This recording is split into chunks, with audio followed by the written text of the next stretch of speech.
again, this is a short notice live. I just want to see who's out there in the middle of the week.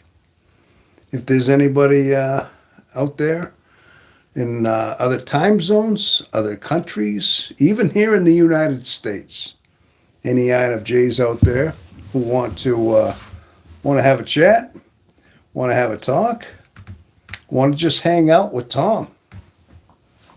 Yeah, like I said, this is the channel. This is the safe haven here.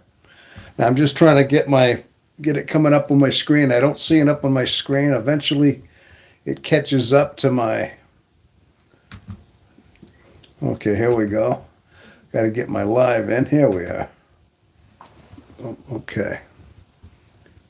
And okay. Let's kill that microphone over there so I don't keep getting a feedback. Hello, people. So yes, this is the INFJ Experience. This is live, and my name's Tom. And if you're new to my channel, if you're new to this cast here, then welcome. It says I have one watching now. Hello there. There's one watching. I wonder who that might be. Now you can always add a chat in there, and I'd be happy to chat with you. If you have any questions, any concerns, any issues regarding the MBTI type, see, that's what I do, is I cover the MBTI type here. I cover the INFJ personality here. I'm trying to get this just right here. And I usually like to talk about certain issues regarding the INFJ personality type. And I will also other intuitive, introverted intuitive types as well. And that's basically what the channel is. And yeah, I've been doing this for about 7 months, almost 8 months now. And I'd like to think I'm building up my channel. The channel is growing, and the viewership is growing. And yes, I feel as though I have a bit of a camaraderie out here. I don't like to say audience. I mean, it is an audience, yes, but audience is more like you're talking to somebody. I like to think we're all part of this. I mean, if you subscribe to this channel, you're part of the channel. You're part of this basically. Elusive girl. Hello, elusive girl. Hi. I'm here listening. Awesome. Hello there. I'm good to hear from you. So you were that one. I'm guessing you were the one there that was saying one was. I have 5 watching now. Well, welcome aboard all that have just joined out here. And yes, this is another live. I must tell you, people. I got to tell you, these lives really cheer me up for some reason. They really do. They just lighten my day up. Just knowing you're out there, they really do. But yeah, if you have anything you'd like to ask, any questions, you know how it goes around here. If you have any concerns, anything I can help you with. Now, look, I'm not a psychiatrist. I'm not a therapist. I play one on TV though. No, I'm just kidding, people. But I like to think I have something to offer. I really do. I mean, I have a lifetime of experience. I've lived with the INFJ personality type my whole life, and I've struggled a lot of my life with this personality, like we all have. People, we all have. We have all done that, and I think we all have something to offer each other in our own way. And but I'm just basically throwing myself out there.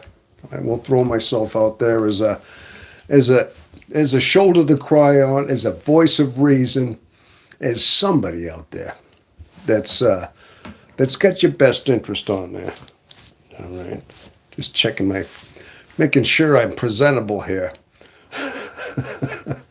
So yes, like I said, as far as that goes, the channel is by no doubt it's taking off. I mean, we're up to 775 subscribers. Of course, I'm looking for that 1,000 mark, and it takes a while. I would somebody had mentioned to me it takes about a year, give or take. It depends on how much effort you put into a channel, how much you really want to invest time into your channel. It will depend on obviously your subscribership. Hold on a minute. Let me put another light on here. Get some more. Let's see if I can get more light going. Hopefully that's not too bright here. Okay. Just give it the old lights, camera, and action kind of deal here, right? But yes, but I mean, I'm willing to take the time. I mean, I'm not in a big hurry. It's not like I'm trying that. I mean, yes, I'm just, I like to know that I'm reaching people. My goal here is just to know that I'm making a difference in the world. That's all I can do. Just know that somehow I'd like to think that I'm a voice of reason in a crazy world. And I'd like to be that sane voice in a crazy world. How's that sound? That's all I can really offer. That's it. So, but I do occasionally like to do these spontaneous lives. I won't say they're too spontaneous. I knew I was going to do this. I mean, it's not totally spontaneous. It's just that I didn't advertise for it. I just kind of showed up here and thought, okay, here we are. So, but yeah, if anybody comes on in here, but it's good to see Alusa. Okay, I'm going to see what you got going on here. Yes, you are a rare ray of sunshine. Thank you. Question: what do you think about soulmates and your soul tribe? What's the difference and why is it hard to let go of people we love, but know it's for the best? Okay, let me think about that. Soul tribe. Okay. That's an interesting one. We always think of soulmate, and that's always an individual. That's like one, your soulmate, your person, your man or woman, somebody that's in your life, right? But a soul tribe, that's an interesting take on that. I do enjoy that, but yeah, I mean, I'd have to say that in a sense, the fact that we're here, we're kind of a tribe in a way, like a soul tribe, yeah. But you said here, why is it hard to let go of people we love, but no, it is for the best? Well, because basically, INFJs are my soul tribe. Yes, okay, awesome. As far as that goes, people we love, I mean, it turns out if when we let, you're kind of answering, you're kind of making your own point. If people you love truly love you, I mean, what is, you know, then they're not going to give you a reason to want to leave them. If that's what you mean. I mean, I'm just trying to think of what you're talking about. You mean as far as like why we have to door slam people? Like, for instance, maybe our loved ones, our siblings, our spouse. I mean, if something is, I mean, if they've changed, people do change sometimes. And sometimes people don't change always for the better. And I mean, as long as people that you love are enriching your life, are enhancing your life, then yeah, you're not going to want to be part with them. I know what you mean. Sometimes you have to deal with people no matter what. That's just the way they are. They may have a certain abrasiveness about them. They may have a certain way about them, but maybe they're part of who you are. They're part of your family, or you love them. So we tolerate certain things in certain people, I would imagine, just because we know who they are, if that's what you mean. But but even though we know it's for the best, yeah. But occasionally, like we know, I mean, sometimes when people start taxing on us, typically when people start pulling from us in some ways, you know, we have no choice but to want to distance ourselves from them. Have, you know, maybe limit our time with them. In other words, I think in that way there, I could see that happening. Yeah, but occasionally that is part of what we have to do. I hope that answered it. And but yeah, this is a soul tribe. I like that. Maybe we could start a new channel and call it Soul Tribe. There's a good one for a name for a channel, the Soul Tribe. Hey, you're onto something. Yeah. Now, elusive girl, you're from Australia. I'm trying to remember. I know that it is Australia, I believe. Yeah. Okay. But if hopefully that's what we were talking about. Now, are you at the shops? I remember last week you had the New Zealand. Oh, my ego tells me I was right to exit stage left. But what is attachment? INFJ Soul Tribe, NZ. Okay, New Zealand. Okay, I'm trying to remember. There was somebody else that was from Australia. But you're from New Zealand. That's awesome. But what is attachment? Okay. Yeah. Okay, it sounds to me like your ego tells me it was right to exit stage left. Like so you had to leave somebody that just wasn't good for you, it sounds like. Maybe it was a relationship or something like that. I can imagine that's what you're getting at. Yeah. Oh yeah, well sometimes yeah. I mean, I was married for 20 years and see I'm going to tell you what happened in my marriage if you don't mind. Now, I didn't realize what the MBTI type was. I thought getting married. I always thought marriage would was something I geared for. I wanted to find somebody. I wanted to find a wife, and I married my wife back in like 2001. I think that was like my mid 30s. But the thing was is I thought that was going to help me. Having a family would enrich me. Now, maybe it could have, in a way it did, but at the same time, there was I didn't realize what alone time was, and I started being part of the family, and of course, yeah, now you're obligated. I had a son, I had a stepdaughter, I had my wife, and I felt like, yeah, you have to be with the family. You got to eat dinner with them, you got to watch TV at night with them, and spend time. And I didn't know it at the time, but I started getting like almost exhausted sometime. Now I must admit that some at some points, I hate to point fingers, but there were, some of the family members were draining to me. Okay, I mean there was certain pulls that would drain. It wasn't like a sense of peace all the time.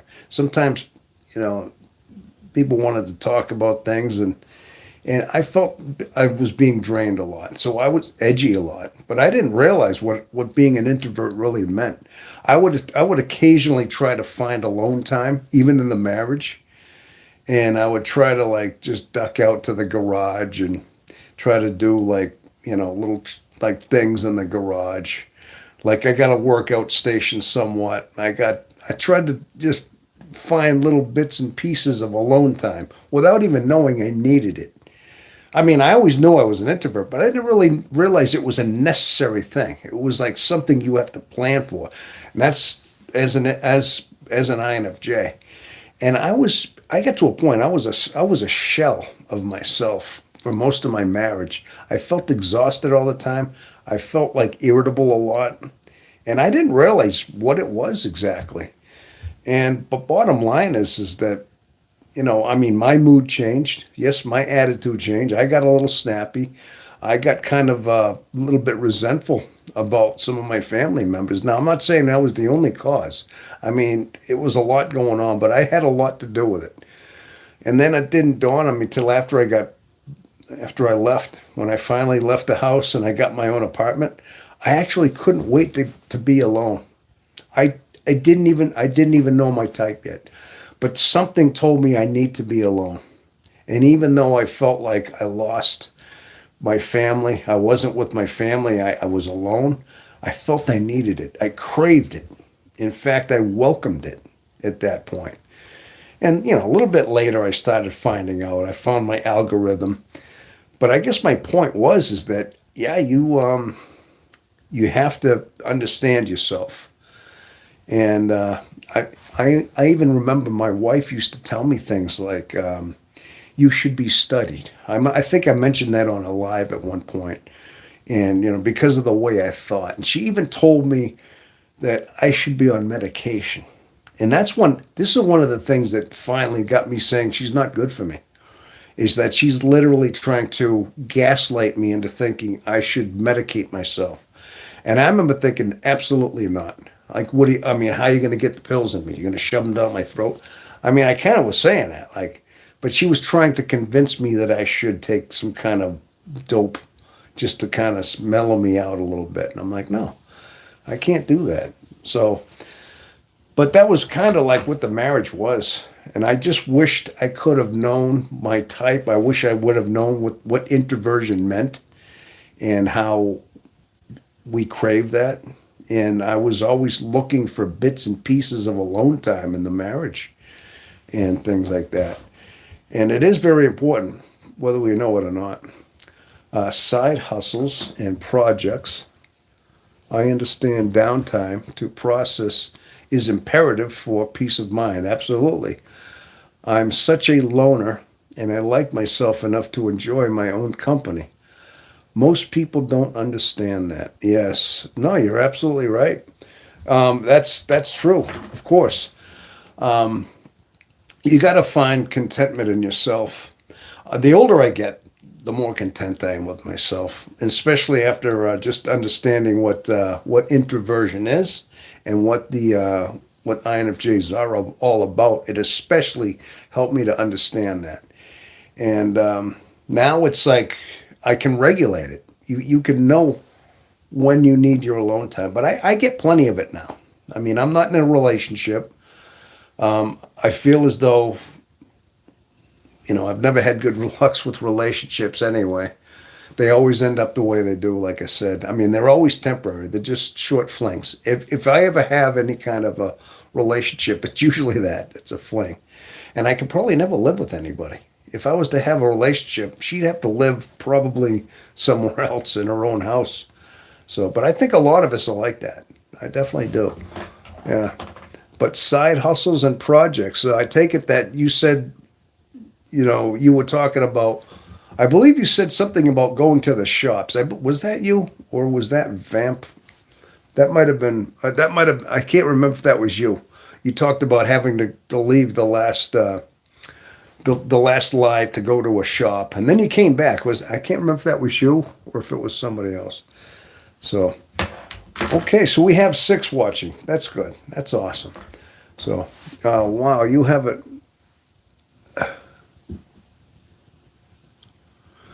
Wow, you have enlarged your words or cleaned your glasses because you can read the chat very clearly now. Love that. Love that for you. Might have been Vamp. Yes, Vamp. You know Vamp. That's right. I think it was Vamp. And Vamp is from Australia, and you're from New Zealand. And I think you two know each other. I think through this live, or maybe you know each other from another live. I'm not sure, but I believe you're right. Vamp said that. My glasses. The thing is, you know what happened? I think my laptop updated. I really do. It's clearer now.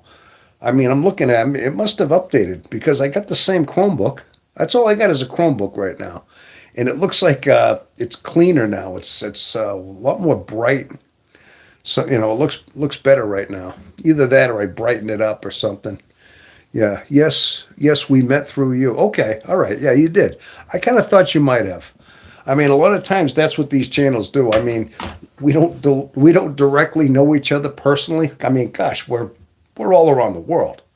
I mean, but we have this connection, and that's the beauty of this YouTube. I got to tell you, is that we can shrink the world down, and we can be part of these chats right here and these broadcasts. And I think that's the wonderful beauty of technology in that way. And that's what I like about it. And that just brings all the INFJs together. As rare as we are, now all of a sudden we have our outlets, our venues like that. So that's good. So, okay. So, well, anyway, there's 6 more out there. If you'd like to say hello, whoever you are, if it's anybody that I've talked to before, or if you're new to the you could say hello. Maybe you could tell me where you're from. Now, I like to do this. I do tend to do that. Being that we're from everywhere, and this is a time zone right now. I think right now I'm in the Eastern time zone in the United States, and you could be daytime where you are. Right now it's night, so And that's a lot of times why I like to do these later broadcasts, and I like to think that I'm reaching some other countries. Yeah, like New Zealand, things like that, or Australia, or India. There was a couple last week, people from, oh my gosh, Israel. I had somebody from Israel and UK out there, so it works. So it's definitely reaching a global audience, which I like, which is awesome. So if you want to tell me, if you'd like to just mention what country you're from, I'm from New Hampshire, in the good old U.S. of A. here, the little state of New Hampshire up in New England. It's a little tiny little state that's just kind of remote, very remote. That's where I'm from, but I like it like that. I think that I was drawn to a state like that. So, yeah, but yeah, but anyway, that's part of. I'd have to say that's part of what we're all about here is the fact that we can just really just shrink down here and shrink our world down basically and find our niche right here on these channels. Okay, it's 16:18 here, Army time, down under. 16:18, which would be, I believe that would be 4:18 p.m. if I remember that. Thursday. So yes, it's probably already Thursday your time as well. That's right. Yeah, I'm still in Wednesday. Of course, you're always ahead of me. That's right. Thursday RV. What is Arvo? What does that mean exactly? Oh, hey, we got somebody else coming on in there. We have Lonnie. Oh wait, Ian. Ian Iron Regel, 14:59. Hello there. Here from the UK. It's 3 a.m. Nice to come across the live chat. 3 a.m., huh? I would take it you're either just scrolling on your phone or something and you happen to catch this, or you got maybe you got a second shift. I have a second shift, and I'm usually getting home at 3 a.m. sometimes. So, yeah, afternoon. There you go. Awesome. Yeah, I'm actually on vacation this week, folks. Yeah, I'm actually taking a week off in the middle of winter here. It's winter up here too. I know, Elusive Girl, you are. It's also summertime where you are. It's probably right in the heat of summer. You're having your warmth and all that. I'm having my winter up here. I still got a few months before I get some warmth. Okay, but you're from the UK. Awesome. Now, I know there's a lot of people. I got to talking to somebody from the UK last week, and I believe they were from Wales. Yeah. I know UK there's England, there's Wales, there's Scotland. Is there another country in the UK? I know, of course, you have Ireland, and I know and that's part of Great Britain. But I didn't know if there was am I missing a country? I think I have them all, right? Wales, England, Scotland, and Ireland, I believe, is all part of the UK. Yeah. I'll tell you, that'd be a place I'd love to just go see. Love to just see some of the, if I could ever travel and had a lot of money, I'd want to see Rome. I'd go to England, just to see some of the historic places in Europe. I mean, I've read about them, never been there, but it does sound kind of neat. Yeah, definitely. But yeah, if you have any questions, have any concerns, anything I could help out with, yeah, we did that last chat. In fact, Elusive Girl asked a very good question earlier too. So, yeah, but well, it's good to have everybody on board. Now, have you ever seen this channel before? Ian. I'm just trying to come up with a name. ION. Can I call you Ian? Just for short, or 1459, either one. Now, have you ever heard of the channel before? Is this your first time you stumbled across it? And if so, I mean, welcome aboard. And if you happen to be INFJ, or if you're just interested in the MBTI, then there you go. That's what we got going on. That's basically what our channel is right here, is we cover the personality types. I like to cover a lot of things about human nature, psychology, things like that. Just understanding the mind I mean, it's a lot of like what I like to cover is just things like that. Just and of course just common like human issues that we have that we all seem to have in common, especially with our own personality types. And a lot of us seem to have a distinct, usual set of like, like issues that we all have in common. It does seem like that, you know. My name is Ian. Is it Ion or Eon? Okay, yes, I am a subscriber. Oh, well, thank you. Oh, you are a subscriber. Well, that's good. I hope you're enjoying the content I'm putting out. I hope you enjoy the channel. That's good. Awesome. I like to know that there's a certain base from the UK, and there's a certain base from around the world that I'm reaching. That's awesome. Actually, there's a couple. Have you ever heard of Love Who? He does all the personality types too. I've only seen him a couple times in shorts. He's got that very distinctive English accent, and he's very smart. Just has an excellent vocabulary. But then again, I think most English do. I mean, you're very well spoken over there. I got to say, because you that's where the origin of English came from. Was Great Britain, was England. And I tell you, the mastery that you have of the English language is unbelievable, especially the vocabulary. But if you ever heard of Love Who, yeah, he's out there too. I've seen him like that.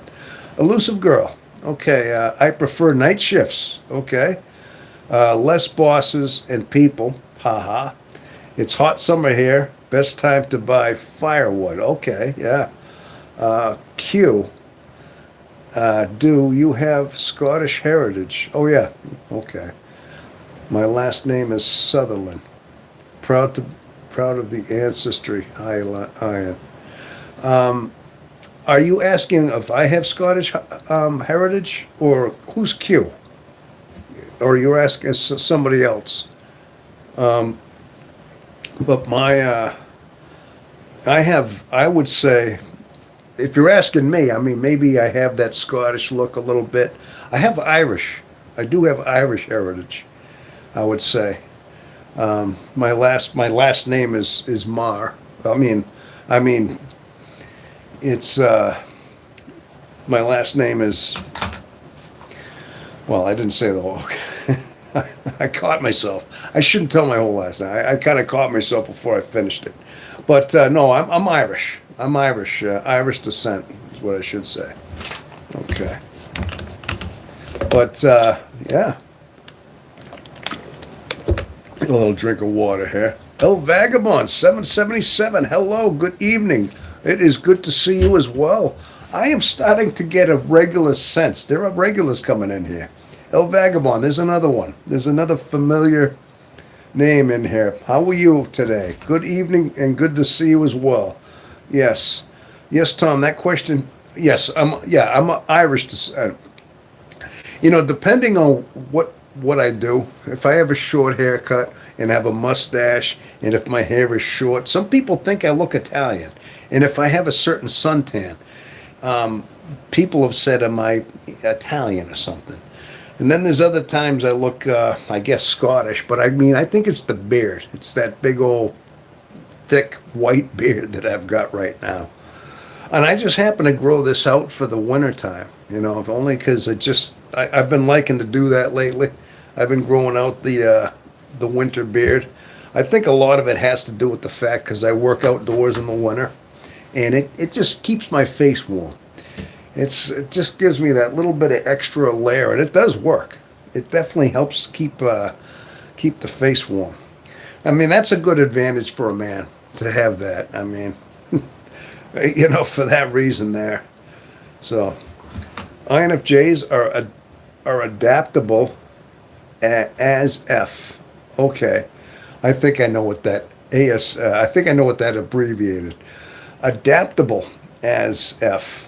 Okay, I would say so. Yeah, definitely. I mean, we got ways of. Know what it is. We're good planners. In fact, matter of fact, I have a video coming out, and you look healthy, Tom. Well, thank you. I do, huh? Well, that's good to know. I'd like to stay healthy. Well, thank you. Yeah, I think a lot of times the reason that INFJs are adaptable is, for one thing, it's just because of the planning, because of the judging factor that they have as well. I mean, they're good at adapting because they're always thinking ahead and they're always planning out things and they're foreseeing what they go. I mean, typically that's what they do.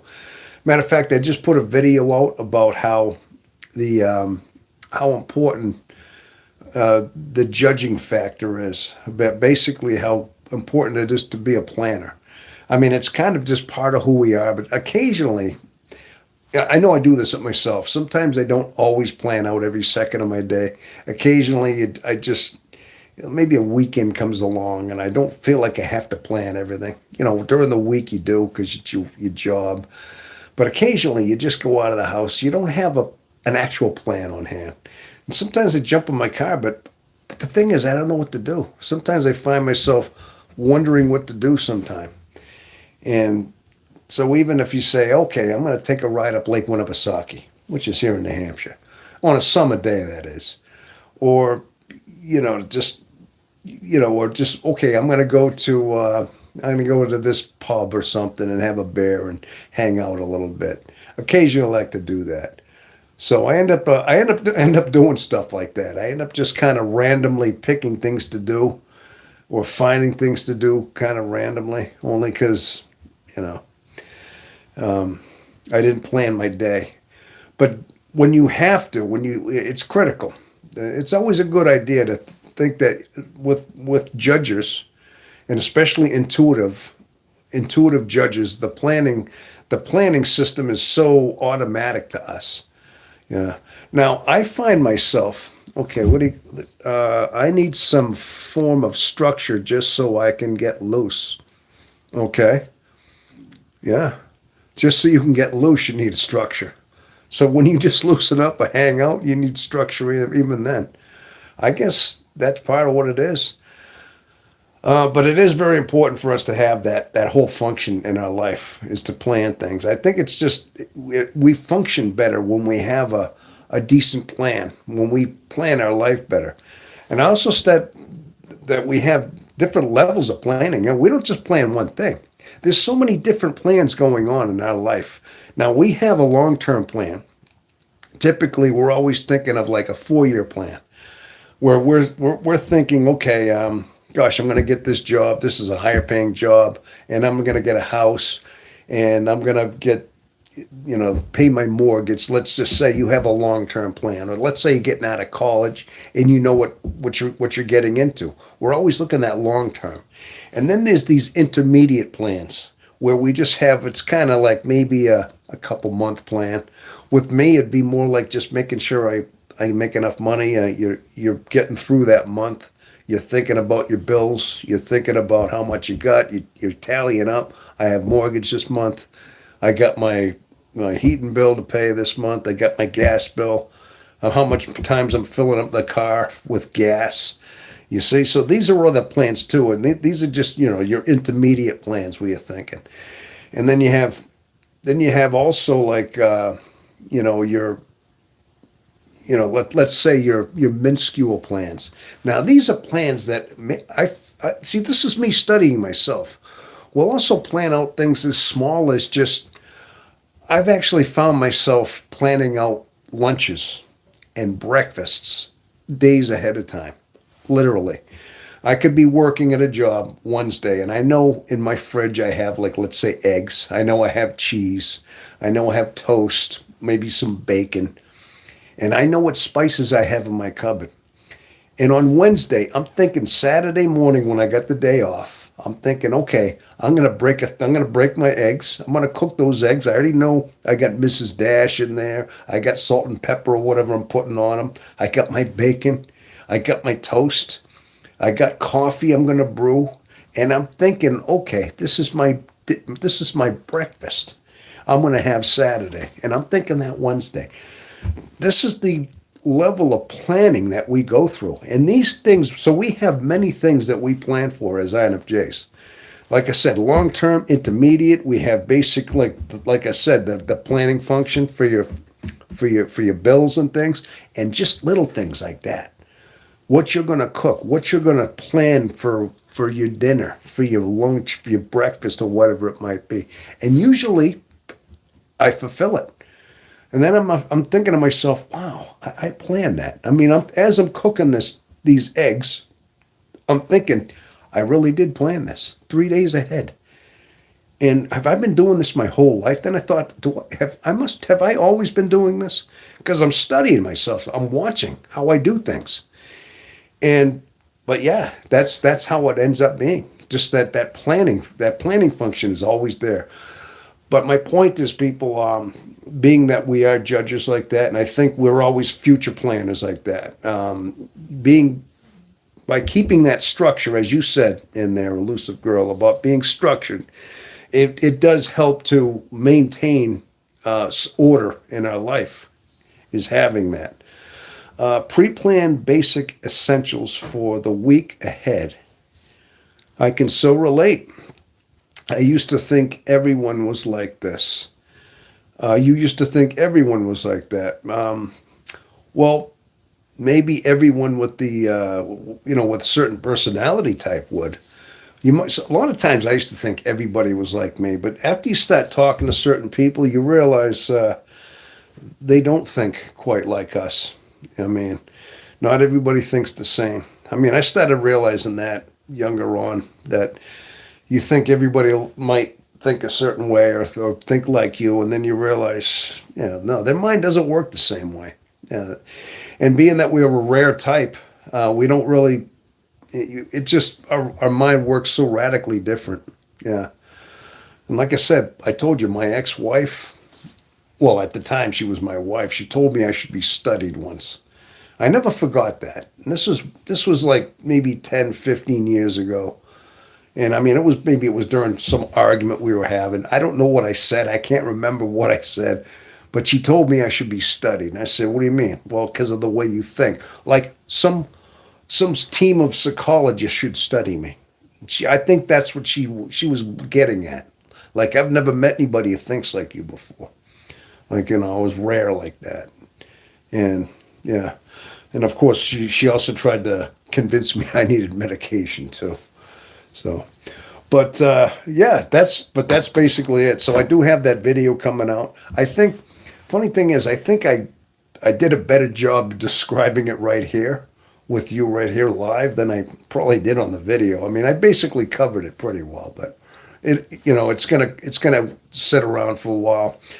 I know, I'm not sure if you know how it works. Maybe some of you have a channel, but it's a good idea to load your video up, and then you kind of get your descriptions in there, you get your thumbnail in, and you're supposed to let it just kind of sit in the algorithm for like 48 hours, 24 to 48 hours, so the algorithm gets a chance to look at it, read it, and that find its places to put it. If you release a video right away, the algorithm doesn't really know where to put it. So usually when I load up a video, I learned this. This is one of the things I learned on having this channel. So a lot of times that's what you got to do. You load it up, you get it all set and ready, you edit it. Of course, I cut the little hiccups out and the uhs and the, you got to cut out these little things, right? Little stutters. And then you have to sit on that video 24 to 48 hours, and then the algorithm kind of reads it, like I said, and then it knows where to put it. So, but since I started doing that, I noticed that it was finding the audience that it was geared for. So, yeah, but I guess that's all part of a pre. Hey, I'm making my point. That's all part of a pre-plan. So you're never putting that video out. But that's how YouTube tells you to put those videos out, though. So you're supposed to do it that way. So, okay, pre-planning, yeah. So it sounds like elusive girl, you are also a pre-planner as well, and you like the basic essentials and things like that. Yeah. Well, anyway, yeah, I was just trying to think of something to cover. I try to cover, like I said, I try to cover all these different topics and all these different talking points and things like that. So, but if anybody has a question, we have 7 watching now. Hello, there's 7 of you out there. All right. That's awesome. But yeah, but like I said, let me get back to it, people. Yeah, the channel, it's still, I'm still a small YouTuber. I mean, I'm not this big channel guy with, 300,000 subscribers, and I'm not one of these big guys. I'm still a very small channel. I have 700 and something subscribers, but it is growing. It is growing. I hope someday just to find the right audience. It's important just to find the right people out there too. Now I got to be honest with you, people. Sometimes, I guess in YouTube, I mean, I see subscribers come in. You see the number go up. You think, oh, I got this many, and then you look and one goes away. It's like, what happened? Somebody subscribed, then they unsubscribed. I'm like, oh gosh. Well, obviously they watched the video. They heard me say something they didn't like. I'm not for everybody. I think that's just the way it is. I mean, you stick around. You like hanging out with me, and I like hanging out with you. But not everybody's going to feel the same way. Some people initially join in, and then you see that number disappear. And then sometimes you see two disappear. I'm like, oh gosh, people aren't liking me.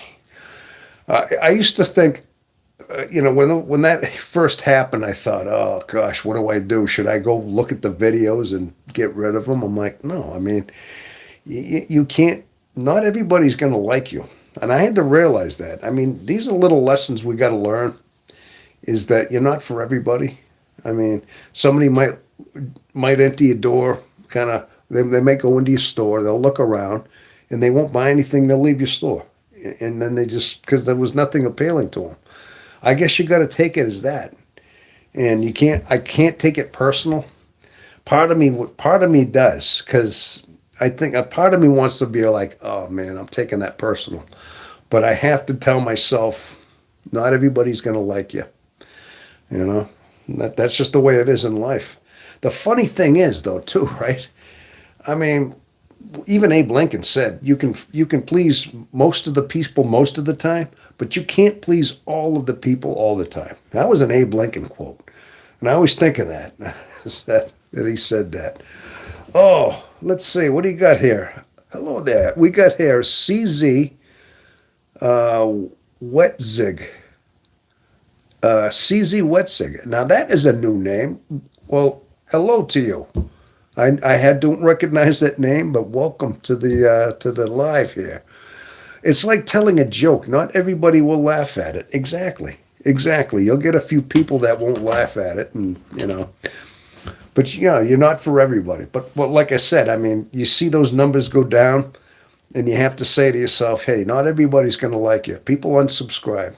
I mean, but the funny thing is, a couple unsubscribe, and then 4 come in. And then it's like it jumps beyond it. So it's always going further than that. But I mean, 1 or 2 might unsubscribe here and there, but then, another 5 or 6 come back in. So it's just the way it is. Yeah. Okay. Yes. And also a content creator. Yes. And also, oh, you're also a content creator. Okay. Learning as I go. That's the thing. I don't do it for anything other than finding my soul tribe. I accept I'm not for everyone, and I'm happy with that. Uncle Bob. Peace 25 in the valley. Hello. Hi. Yes. Hi, Tom. You sure like to pull these surprise lives. Yeah, you know what? Peace. Yes, I do that. I just sometimes I'm on vacation this week, and I had a little time off. And you know what? I've been doing some of these later ones at different times, sometimes on the weekend. I'm trying to reach a broader audience. I'm reaching some of these audiences from around the world, too. Like there's some coming in from all different countries, from the UK, from New Zealand, yeah, Israel. Yeah, there's a few different ones coming in. But the thing is, but they're all very, very, very, very smart and receptive, and you can tell the way they communicate. We're all we think very similar. So, yeah. Well, anyway, it's good to see you. Peace in the Valley 25. How are you feeling, by the way? How's everything going? I know you left a text. I read that text about what you were telling me. But are you feeling okay, or is everything going well? I'm just asking questions. So okay, but yeah, that's basically what we got going on here. Is okay. I have 8 watching now. Hey, got 8 of yous out there. There you go.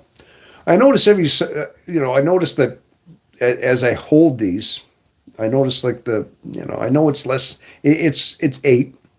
It could be 800 or 100. These are the big channels do that. I notice some of these big channels do that. I've seen some of the lives. Like you get on like Frank James, for instance. Yeah, Frank James is like he's like the big INFJ guy. He's got a certain personality. I mean, he's INFJ. Frank James, 16 personalities. I'm sure we've all seen his videos. But the guy's very talented, but he's more like a performer. Have you ever seen him?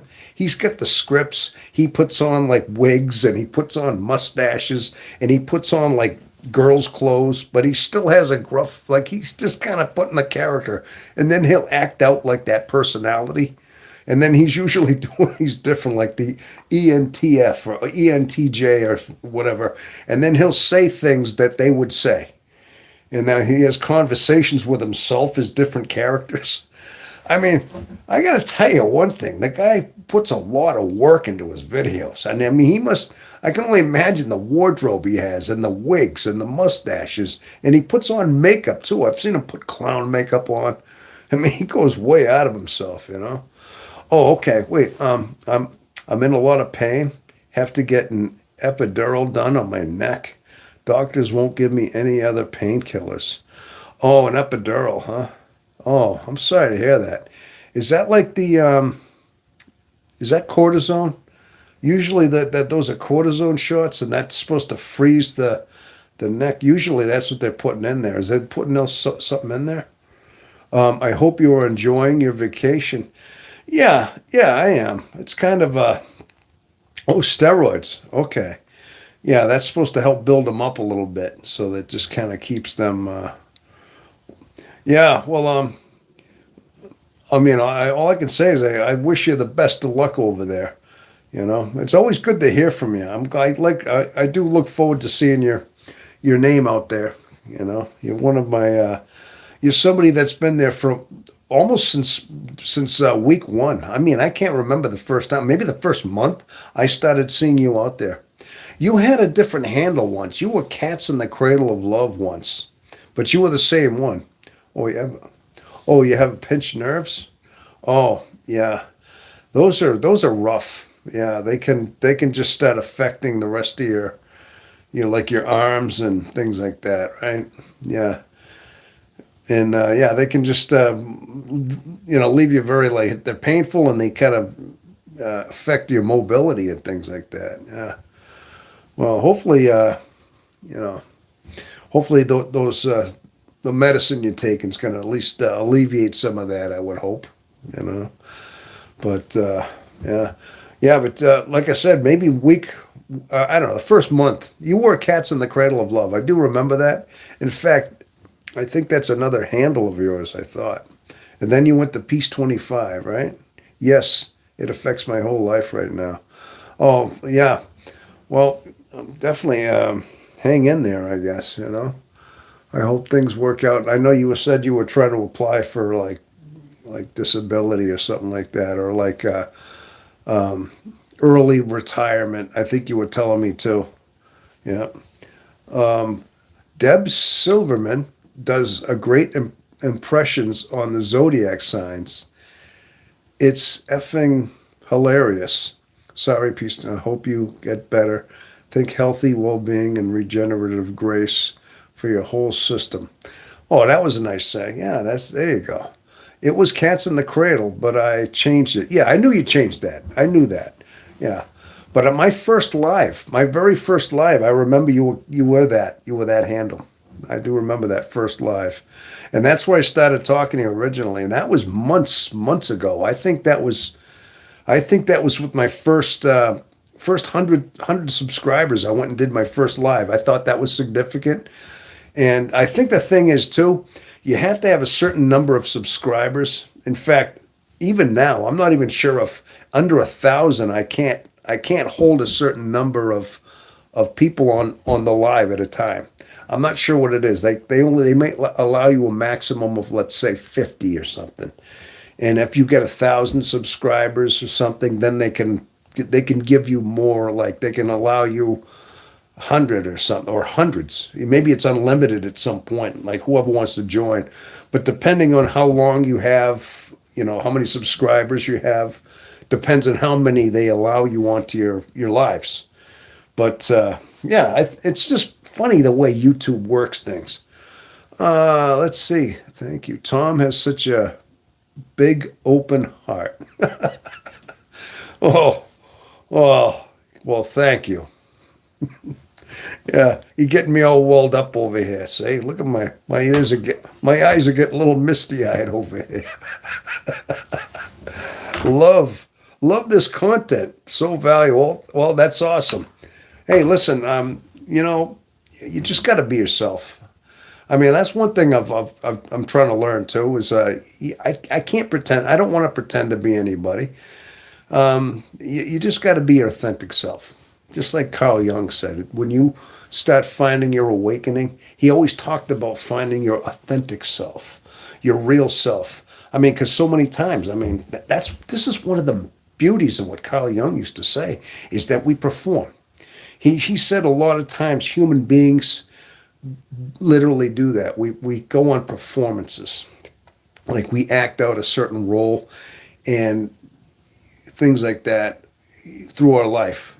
And a lot of times people just do that. That's their life. I mean, they put on a certain face, they go to work, they act a certain way, they put on a certain performance almost. And it's up to us, usually introverted intuitives kind of see through this stuff. At some point, they want to break out of that, especially with the INFJ. I mean, he talked about that awakening, is finding that true, authentic self. And part of the awakening is finding that, is just looking for who you were meant to be, not with society, not with culture, not with with what we were kind of programmed into being, because a lot of times that's what happens. We're kind of conditioned into being somebody. I mean, yes, our language is very similar to that. Just the fact that we have language, we all have a collective unconscious. I know language binds us because language, but it has to be that way so we can communicate as a mass, as a society. So we have a similar language. But also the way a lot of times that collective unconscious is how we think as a people. And of course, you know how media is. They're always trying to shape us to think a certain way, to act a certain way. All right, even if it's dysfunctional, even if it's crazy, and if you don't act that way, then there's something wrong with you almost.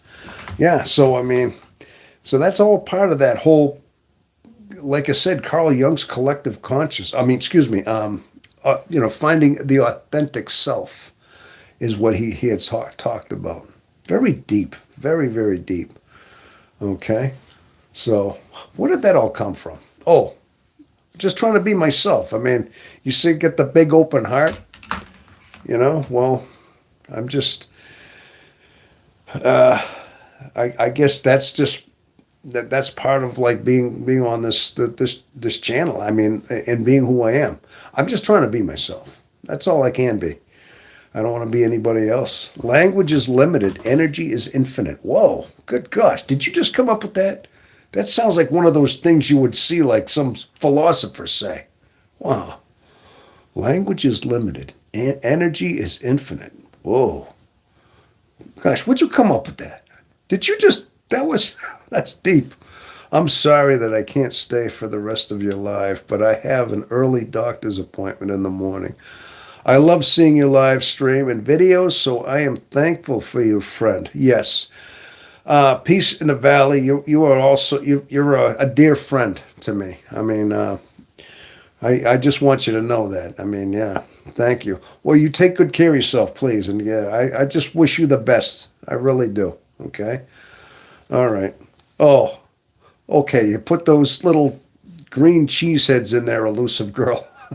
I hope you can give notifications for your next live stream. Oh, okay. I have to start doing that, don't I? I know you want the load of notifications. Do you want me to put them on the on the post?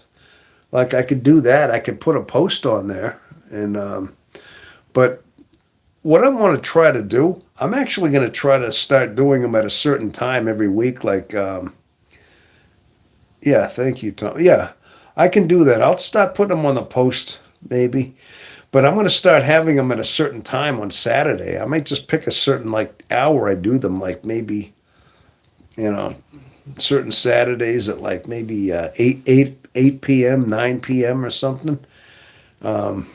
Depending, I mean, it may not be every single Saturday, but I'm trying to start doing these on the weekends as well.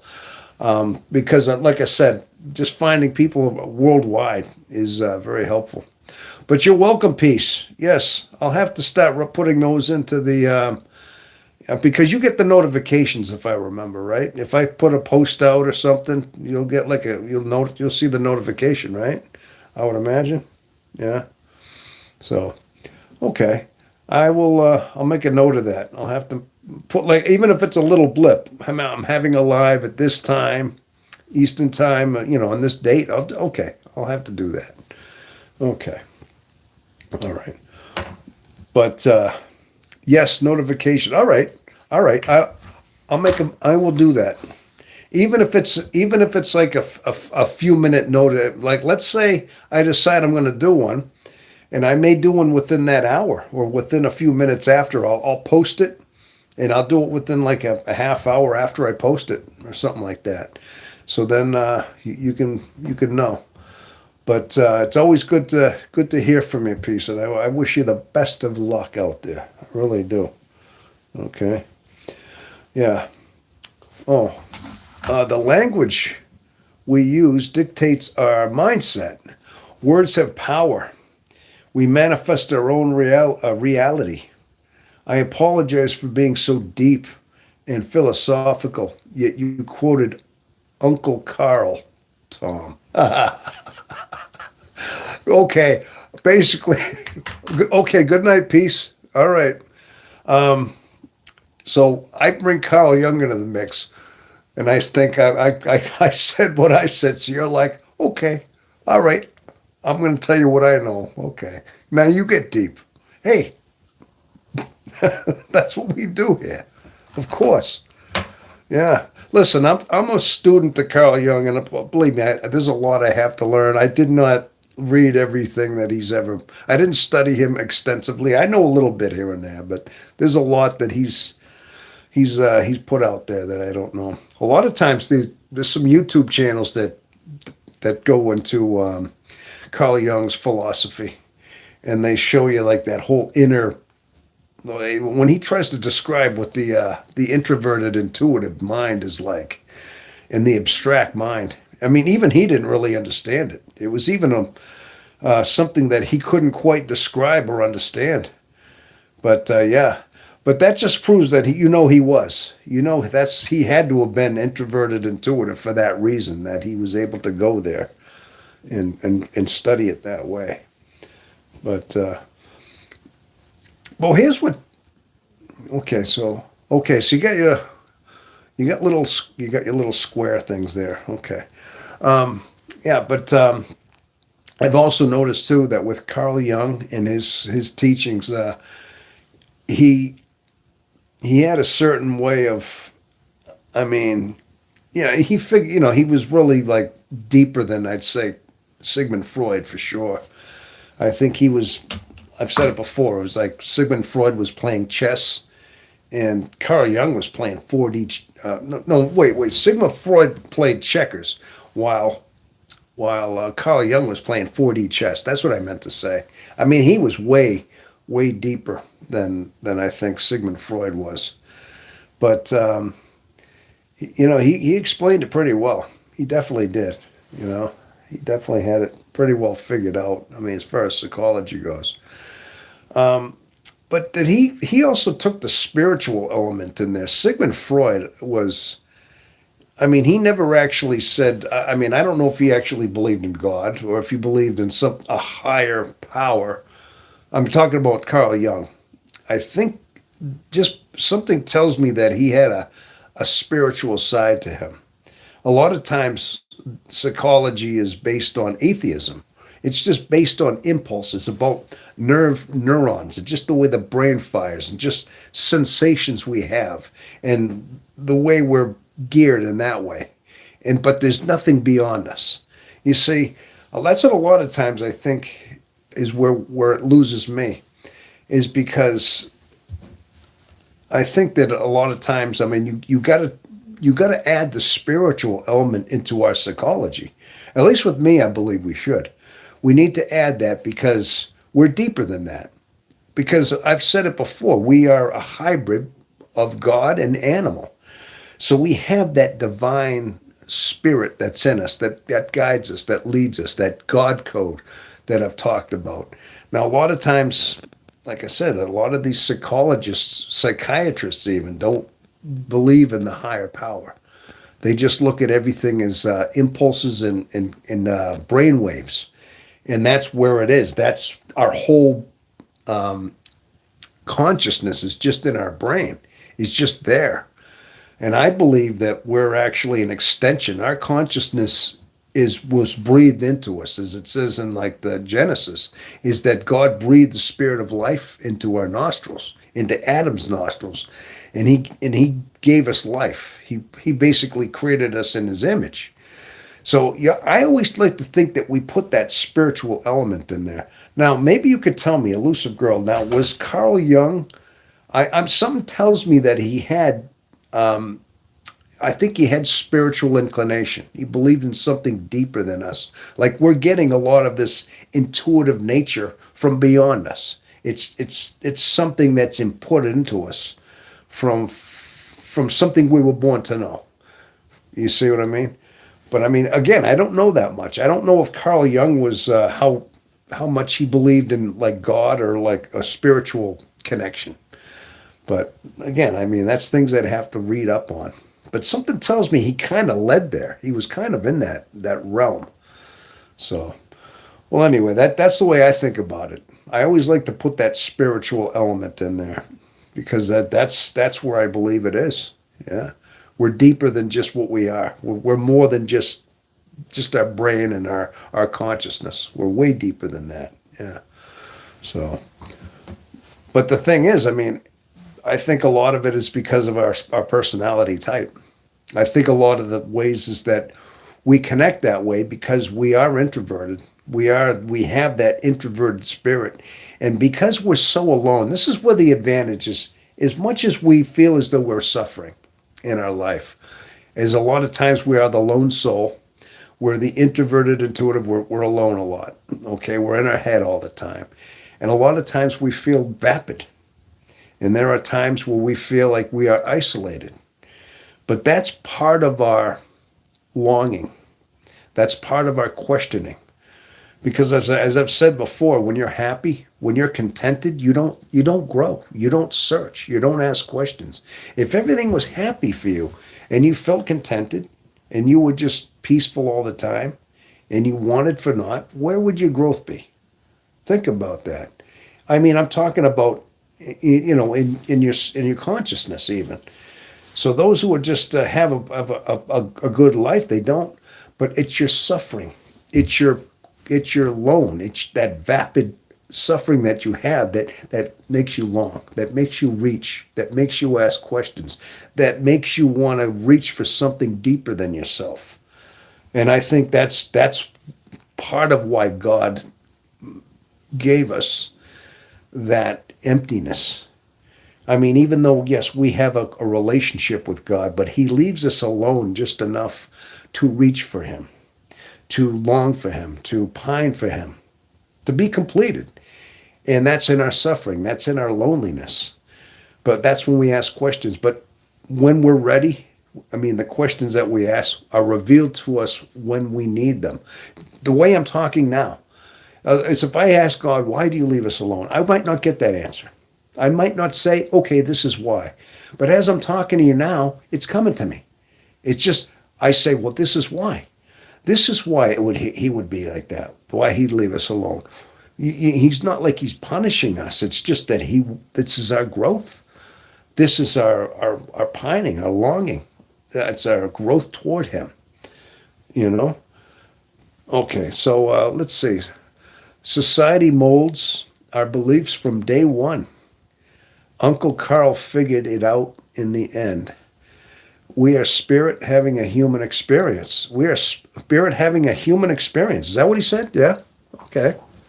We live and learn. Uncle Carl went through a dark night of the soul, then woke up. Okay. Of course he had a dark night of the soul. Yeah. The soul's evolution from darkness and suffering into the light, we find our purpose through pain.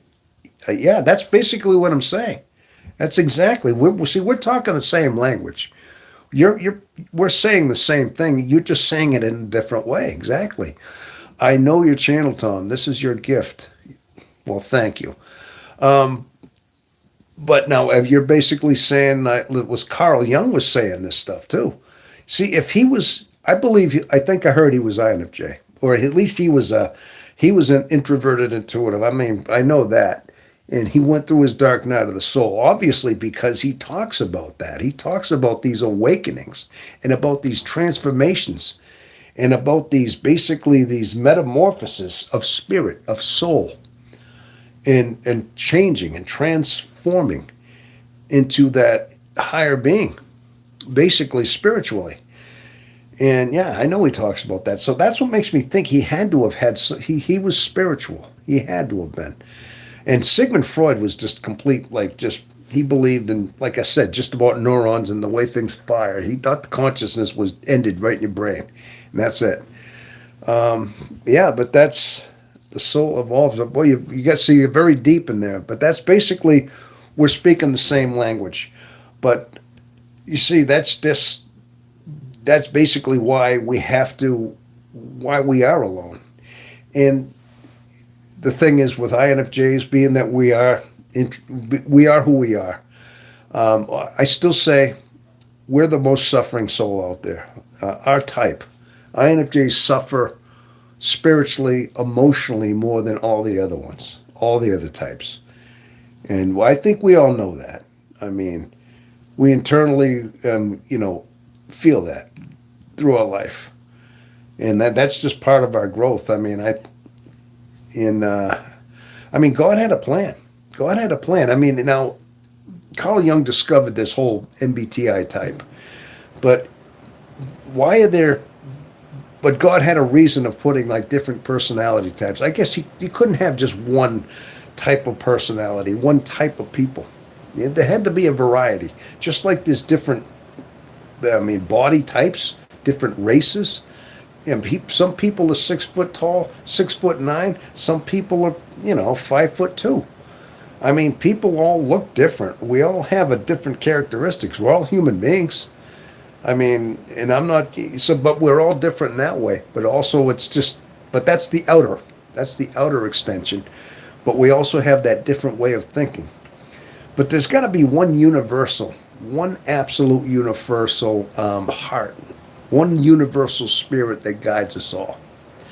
That should be a constant. Just like all blood is red, all our spirit has to be just as bright as the color of our blood. I guess I'm getting kind of just a little bit, I don't know what you want to call that, but okay. Let me say, that is why you can adapt with each person. Science doesn't explain the human heart. Okay. Yeah, science doesn't explain the human heart. It tries to. But, science only just will basically just, they only want to see what's tangible, what's provable, what they can put their hands on, they can't prove a spirit. You can't see something that isn't there. You can't see a ghost. And so as long as you can't see it, as long as it does not have a physical anything, and then science does not recognize it. But I mean, that's just where they end it. That's why they believe the whole Big Bang Theory, like everything started from that small speck and expanded outward. But I always say, if it all came from a small speck, the Big Bang Theory, and matter just happened, and everything is expanding out from that, what inflicted that kind of magnitude? I mean, it just happened. Then they say it just did. It was an accident. They actually say it was just by accident. Really? So this whole everything, existence is an accident. See, they don't have, it doesn't make sense. And this is the only explanation they have. It's like trying to solve an equation that doesn't have an answer. I mean, 2 plus 2 equals whatever you want it to. I mean, it's like, no, but there has to be one conclusive answer, that 2 plus 2 equals 4. But these scientists try to basically, force an answer on you. Okay, let's see. What did you see here? That is Jesus, Buddha, Uncle Carl, etc. all figured it out. Just different dialects. Yeah. So you got Jesus, Buddha. Well, Jesus was, you got to remember too. I mean, Jesus was like, he was divine amongst divine. I mean, he actually rose from the dead. Hey, speaking of that, did you happen to see now they're starting to study the shrine of Turin? And there's a couple videos that I was seeing on YouTube here about the shrine of Turin, and they're saying now that they have this. They were analyzing this recently, and they were looking at it with nuclear, whatever it was. They're saying that, I mean, I can't remember all the terminology, but they're basically saying that the image that was of the shroud is only like a billionth of an inch thick. Like it took an incredible burst of like light, like energy, like radiating energy for only like a billionth of a second, just long enough to burn that image on there. And it's only on the very absolute surface. And they say basically it was blowing their mind. They said, what is this? And then they said it's almost like it dematerialized. Whatever caused this, that body, that imprint that's in there, actually it came to something like a nuclear light burned that image on the cloth. And then the body just dematerialized. It wasn't like, it didn't rise out of the cloth. It didn't unfold itself and rise. It's like he just kind of dematerialized. He just vanished after he came to life. Like he became that ultimate spirit. Now they're saying this is what the shroud is starting to prove now. Is that they can't explain exactly what they're seeing. It's like something they can't even explain. But the thing is, it's written in there that he rose from the dead. It's written in text. It's in the Bible. And now they got the shroud in there. They believe that's Jesus. And yeah, but literally that's where it came from. Was that burst of light that just did that. But amazing stuff. And this is all fairly recent. All the new technology they have in studying the Shroud of Turin as well. Mercy and grace. Grace. Jesus, Buddha, yep. Grace, mercy, and grace. Okay. Indiana Jones and the Ark of the Covenant. Yeah. I'm trying to figure out why you're putting that out there. The Ark of the Covenant. Yeah. The Raiders of the Lost Ark. Is that what you're talking about? Ancient technology. Oh, okay. Ancient technology. Yeah. Well, actually, didn't the Ark of the Covenant, I believe, contained the relics, the remnants of the Ten Commandments, the tablets that Moses broke? They put all those in that Ark of the Covenant. And even though they were like destroyed, they broke them. They still took the remnants, and they were part of that. And that was like a holy thing. And it's still to this day, it's missing. I believe it was stolen. And to this day, it's either and I guess that was the whole idea, is that it's hidden somewhere. He was looking for wherever it was stolen. Yeah. But that was thousands of years ago that was stolen from like that temple. I think, what was it in? Was it the one that was in Jerusalem or something? I can't remember exactly. It was something on that idea. I just know it was ain't exactly. It's too powerful for mere mortals. Yes. Yeah, yeah. Are you talking about what we're talking about? Yeah, I'm talking about the Shroud of Turin. You mentioned the Ark of the Covenant, the Ark of the Covenant. Yeah, I mean, I guess Moses was saying God literally carved those tablets out, by himself or something like that. But yeah, well, okay, so I have six watching. I notice it. See, again, it jumps around. It goes up to eight, goes to seven, it goes to six. So, but if anybody else would like to add a comment, if anybody else would like to, yeah, maybe add a question as well, yeah, we can do that. But and if anybody is new and likes this, likes what I got to say, if you'd like to subscribe, yeah, just do that if you'd like. If not, that's okay too. Okay, maybe we can just hang out a little bit and still, just talk about stuff. But like I said, you know what? If you really want to inspire me, like Elusive Girl is doing here, if you just you ask me a question, it'll just put a whole set of things right into my mind, and I'll start trying to answer it in my best way I can, and just as best as I would. Oh, okay. Yeah, easy wits. I must go. Enjoy your channel. I'll be watching your future videos. Be well. Okay, well, thank you. I'm glad you're out there. I'm glad you're out there. I hope things work out for you. Probably have to go to work or something, I'm sure. Okay, we got stuff to do. Thank you. Thank you for showing up, though. That's awesome. Yeah. Okay. Yeah. But that's basically what we got going on here. Is we're discussing basically, like I said, I like to cover all sorts of different things here on this channel. And a lot of it has to do with just understanding our mind.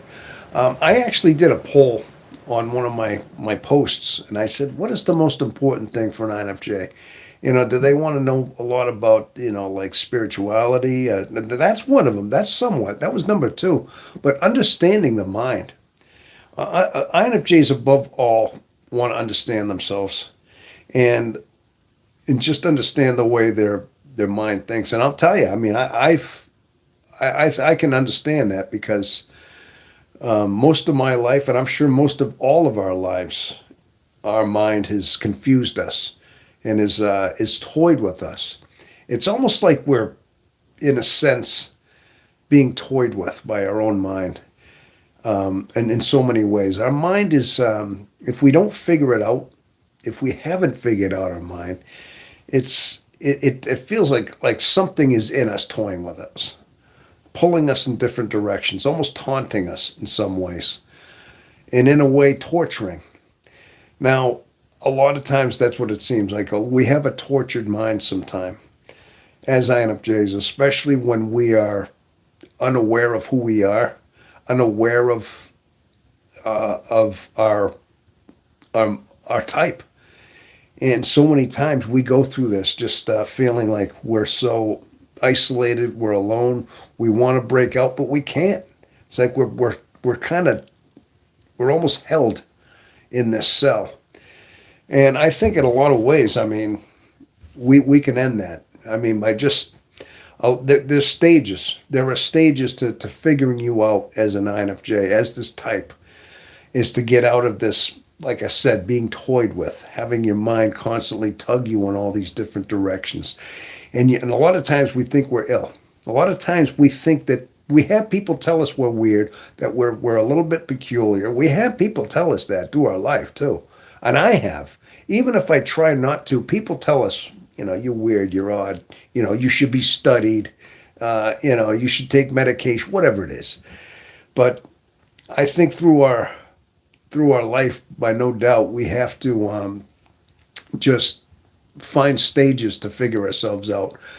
One of them is just finding out, is just, I can honestly tell you right now, is just finding other INFJs to talk to, or for one, to understand that you're not alone. This is one of the biggest things. I'm going to tell you the stages that it happened for me is, for one thing, just finding out what the MBTI type is and just understanding yourself. It's not a cure, but just knowing that, for one thing, you're liberated because you're not alone.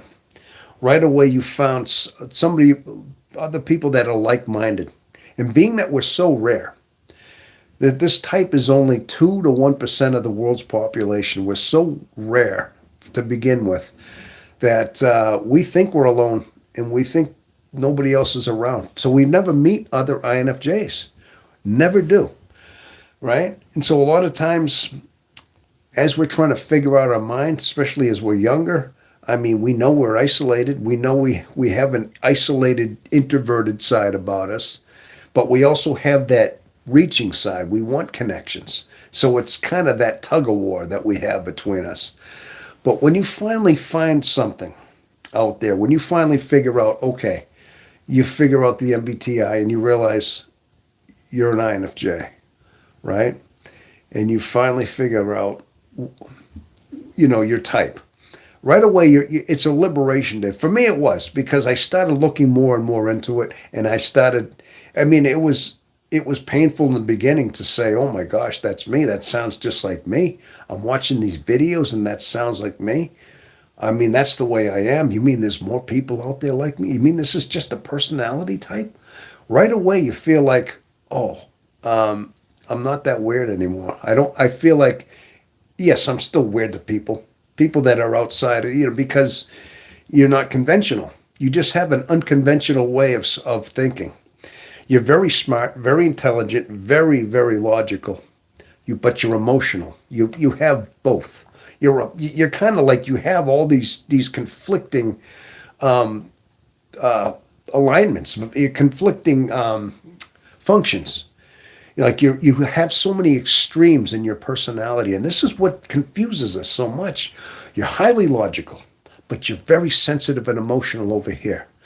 Over here, you're very introverted, but over here, you want connections. You want to have people. But they drain you. So you have so many poles, like extremes, like all or nothings, and there's nothing in between. So this is what I mean. If you don't understand yourself, you're going to go through your life with these extremes in your mind, in most of your life, and it will almost feel like you're being tortured in a way. You're being pulled in all these different directions. But right away, once you find out your type, you understand your personality type, you understand the MBTI, and if you read up on it, and right away it's liberating, especially to talk to other INFJs out there. Okay. Now this is how I found out, was an algorithm. And that's why this channel is here, and that's why I'm here. That's why I come out here. This is why I go live. I hope that somebody hears me. And let's see. You talk of blood or what? What are you? Okay, Albert San Antonio. Albert in San Antonio. There's a new name for you. You got the You talk of blood or question. I'm trying to figure out what do you mean talk of blood? I don't know what you're getting at there. Can you fill me in a little bit what you mean by that? I'm just basically saying what I said. I mean, I'm talking about the MBTI, this personality type, and how it is important that we just pretty much discover our type and understand ourselves. And this will help you. This helped me out. I'm just saying that by just understanding, it doesn't cure you, but it at least gives you something to, it basically just, you find some kind of relief by just knowing that you're not alone, that you have just a certain alignment of thinking, a certain way of thinking, of processing your thoughts, a certain way of taking your thought process that's just not conventional. It's not typical. It's a rare way of thinking, but it's the way you think. And believe me, there's some great assets in there. I mean, just that way of thinking gives you a great deal of creativity, of depth, of imagination, of just being able to troubleshoot. And not only that, there's certain gifts that INFJs are very attuned to. They're introverted intuitive, and they have a way of basically reading people. They're very good at reading. This is one of their attributes that they have, is they can see somebody and kind of get a good idea of who they are, the way they are, maybe the way they talk. They can tell what somebody's heart is. They can basically read people very, very quickly. And plus, they have a sense of empathy. They can feel emotions. They kind of get reads on people in a way. And also, they can read facial expressions. They can read tones and voices. And they can tell when people are lying. So they have a very good intuitive mind, especially on deciphering rooms. They walk in a room, they kind of feel it instinctively. They just know the tempo, the feeling of a room, and things like that. That's what the introverted intuitive is. And of course, they have a very deep and perceptive way of thinking as well. Yeah. So, but okay, so we have 6 watching now. Hello, 6 of you out there. I see. So Albert of San Antonio. Just wondering. I was just trying to get that. You talk of blood, or I was just trying to figure out what that meant. Yeah. Okay. But so anyway, yeah, that's what we. That's basically what I do here.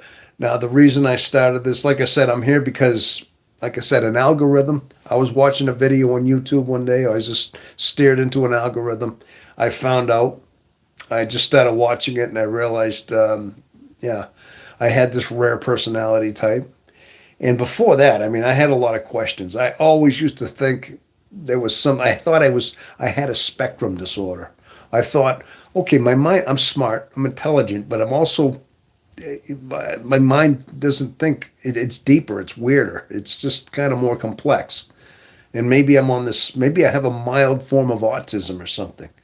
Yet, and I used to think that. Well, before, I used to think I feel like I'm on that spectrum just a little bit, but not fully on the spectrum.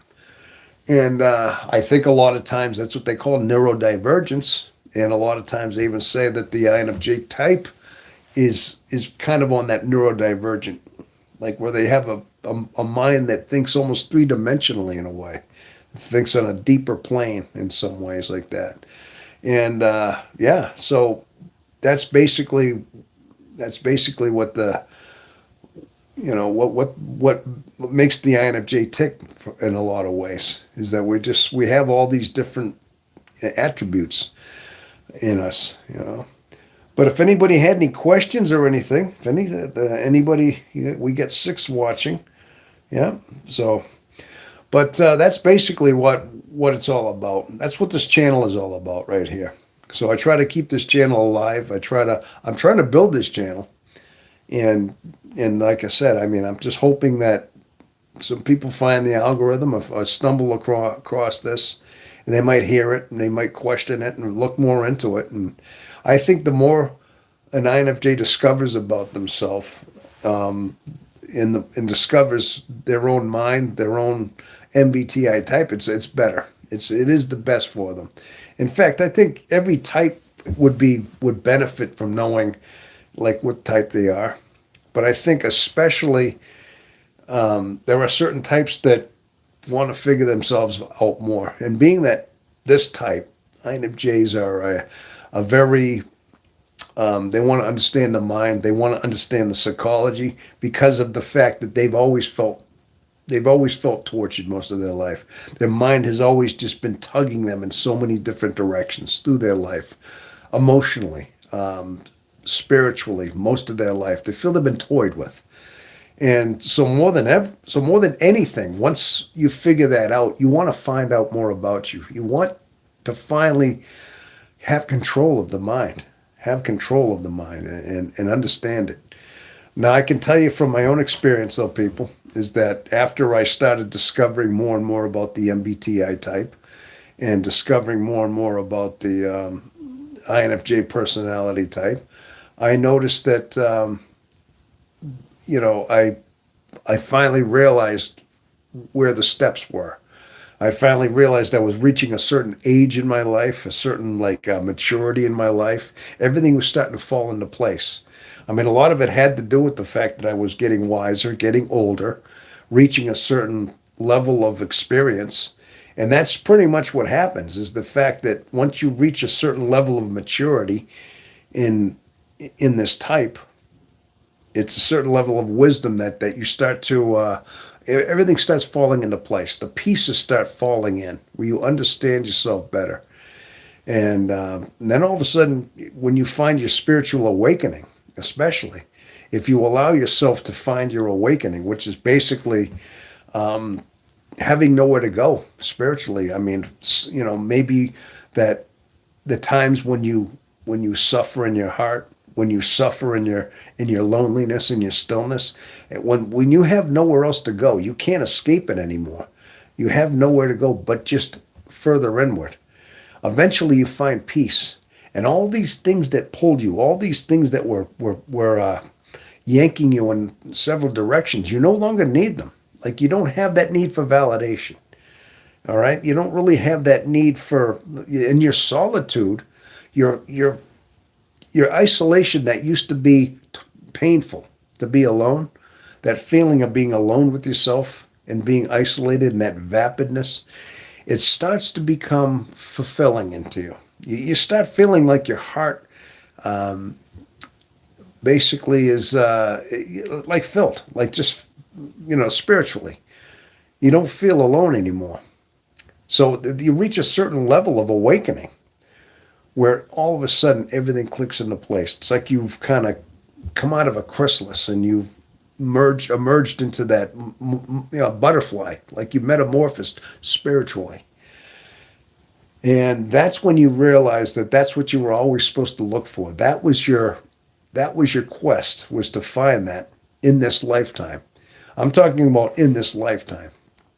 So, I mean, what goes on beyond the life, if there's an afterlife, now that's a whole different story, but are you being prepared for that? I mean, I think at some point you have to find that awakening in your lifetime where you just feel like you're complete, you feel like you're whole, and no longer is your mind confused anymore. You're not always being tugged anymore like that.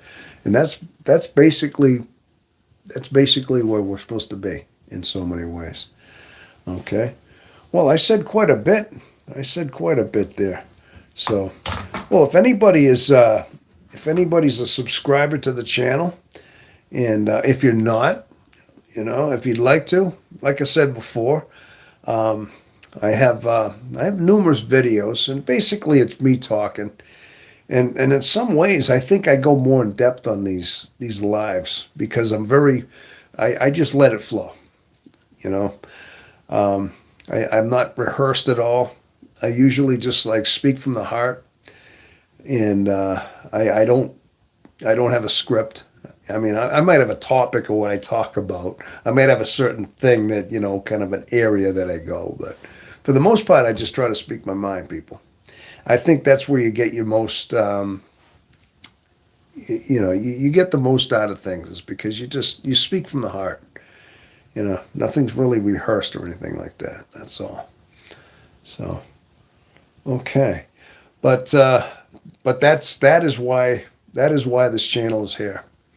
Okay, and of course, depending on where I'm actually finding an audience here. I mean, I'm sometimes curious to know if I'm finding an audience from, there was some, I was doing a live last week. We had the UK, we had Israel. I had somebody call from, what was it? It was out in the Middle East near Tibet. I can't even remember it again. It's like Kashmir or something like that. It wasn't Kashmir. Not like that Led Zeppelin song Kashmir. But I've actually when I go on these later lives like this, I've been seeing a lot of different time zones around the world, and it's good to know I'm finding people from around the world in different time zones and things. Oh, hello there. We got a question here. Okay, one question.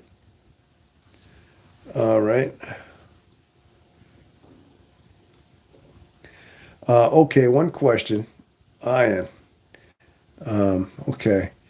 Do you need to write when planning, or you keep a mental to-do lists during the day?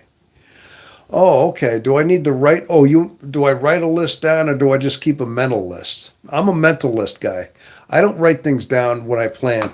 I mean, sometimes I do. I mean, occasionally, like if I'm planning out a video, I might write things down like a 1 to 5 thing. Like, okay, I'll come up with the title, and occasionally, if I do a video or something, I might. But I mean, I don't write down everything like, like 10 o'clock. Go to the store. Nothing like that. No, I'm more of a mental planner. I mean, you got to figure too. A lot of times, we have routines.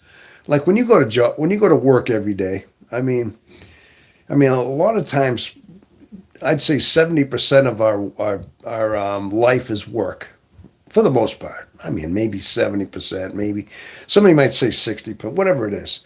But a lot of times that's very routine. You know what you go to work at the same time. You drive the same route.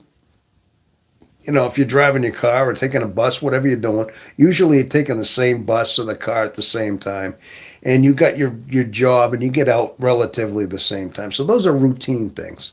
So a lot of times there's certain routines we like to keep, and I think a lot of times just having that routine is important. And of course, you always know you got weekends off typically. You got a Saturday, you got a Sunday off, and I mean, with me, it's like I'll go grocery shopping and like Sunday evening, yeah. But I mean, I don't go exactly at the same time. But no, I don't make a list. I don't write things down. Now, do you write a list? I know some people do that. They write things down, what they're gonna do, and they plan that way. But I've never really been one of those. Yeah, mentally I do my list too, unless it's kind of special notes. Yeah, I think that's more than enough. But but there's lots of things that are just planned in there instinctively. And well, like I don't know if you stuck around for that when I was talking about how I plan on. I could be working on a Wednesday night planning what I'm going to have for breakfast on Saturday morning. Literally, I mean, down to like what spices I'm putting on my eggs. But it's all a mental note. I'm not writing that down, but for the most part, it's all mentally. Just so it's all just a mental note. But a lot of times too, I mean, depending on if you really need to remember something in order and you can't miss a step, let's say you got an appointment and you have to do things just in step like a doctor's appointment, and you got to be well, you got to go here first to get a blood test, and you got to do this, then you might want to write things down if it's like specific orders and you can't miss a step. Then you want to follow a written thing and check them off as you go. But if it's just something you can remember, it's always good. Do you follow crowds or do you follow purpose? Do you follow crowds or do you follow purpose? Okay. Uh, well, I don't follow crowds because, for the most part, trying to figure out that. In other words, a lot of times when you say follow crowds, you mean like do what the herd is doing, basically. You mean like everybody over here is, going over here to see this certain movie or getting these certain brand of blue jeans or whatever. And so I'm going to get a pair of blue jeans because 50 other people bought the same pair. I mean, like that? Not really, no. I mean, I'm kind of a loner anyway, and I kind of just do my own thing. So I'd say, do I follow purpose? I mean, I pretty much do my own thing. I like to think I just kind of am very individual. I'm kind of, like I said, I'm a loner. and I just kind of keep to myself quite a bit. So I'd have to say I don't follow the crowds though. But as far as following purpose, I don't think, I mean, I just pretty much do my own thing when I do it. That's all. I hope that answered the question. Okay. So are you from, I would take it you're from San Antonio. You see it's right in your title, San Antonio, Texas? Yeah, I would imagine. Isn't that the home of isn't that the Alamo? Yeah, that's the Alamo. Remember the Alamo, right? Custard's last stand, San Antonio. Also home to the Spurs? Yeah. Okay. All right. But I would imagine that's what you're talking about there. But well, I hope I answered the question. Okay. Yeah. But no, but I mean, I was talking about the whole idea about the need for, for planning and how it's important for INFJs to keep a plan in some way, whether it be a mental list, like you said. But I mean, I'm sure there are some that do write things down and they get a little more meticulous on their planning. I mean, if that's what works for them, and I mean, that's what they're like. Some might write things down like that. So, but but anyway, yeah, we like I said, I do like I said, this channel. This channel is like I said, it's just something that I enjoy doing, and I do like to just I'm liking to I like to see that people are coming in, new people. That's another reason why I do this. I mean, you might be stumbling across this and just see it, and you click on, and you could be from anywhere, and you like to hear what I got to say. And like I said, I mean, I may not be exactly what you like. Maybe you don't like my beard, but maybe you do. I mean, it depends. I mean, everybody's different. They got a different preference of who they like and all that stuff. But you know, all I can do is to just be myself. I just like to be myself, and I like to think that in some way I'm just reaching. I'm just reaching certain people that are struggling in their life, especially introverted intuitives, INFJs, and other introverted intuitives. I think INFPs, INTJs. I think they all have their own introversion that they have to deal with. They all have their own mind and things like that. INFJs especially, but we have the very much the most suffering one. We're a very suffering soul for the most part, and I think it's very important to find to make sure that type understands that they're not alone in this world, as rare as they are, and they may be 1 to 2% of the population in the world, but they need to know that that their life can be so much more fulfilling if they just understood themselves. And this is what this channel is all about. It's just finding out. I mean, this is an outreach. If it helped me, I'm proof of that. I'm just living proof that it helped me out in my life. It helped to guide me along a little bit. Didn't cure me. No, I mean, nothing's going to cure you, but I mean, it's not like you have any kind of terminal illness. It's just you need to understand your mind. You just need to know how your alignments think, how your brain works. That's all. I think a lot of what self help is all about is that.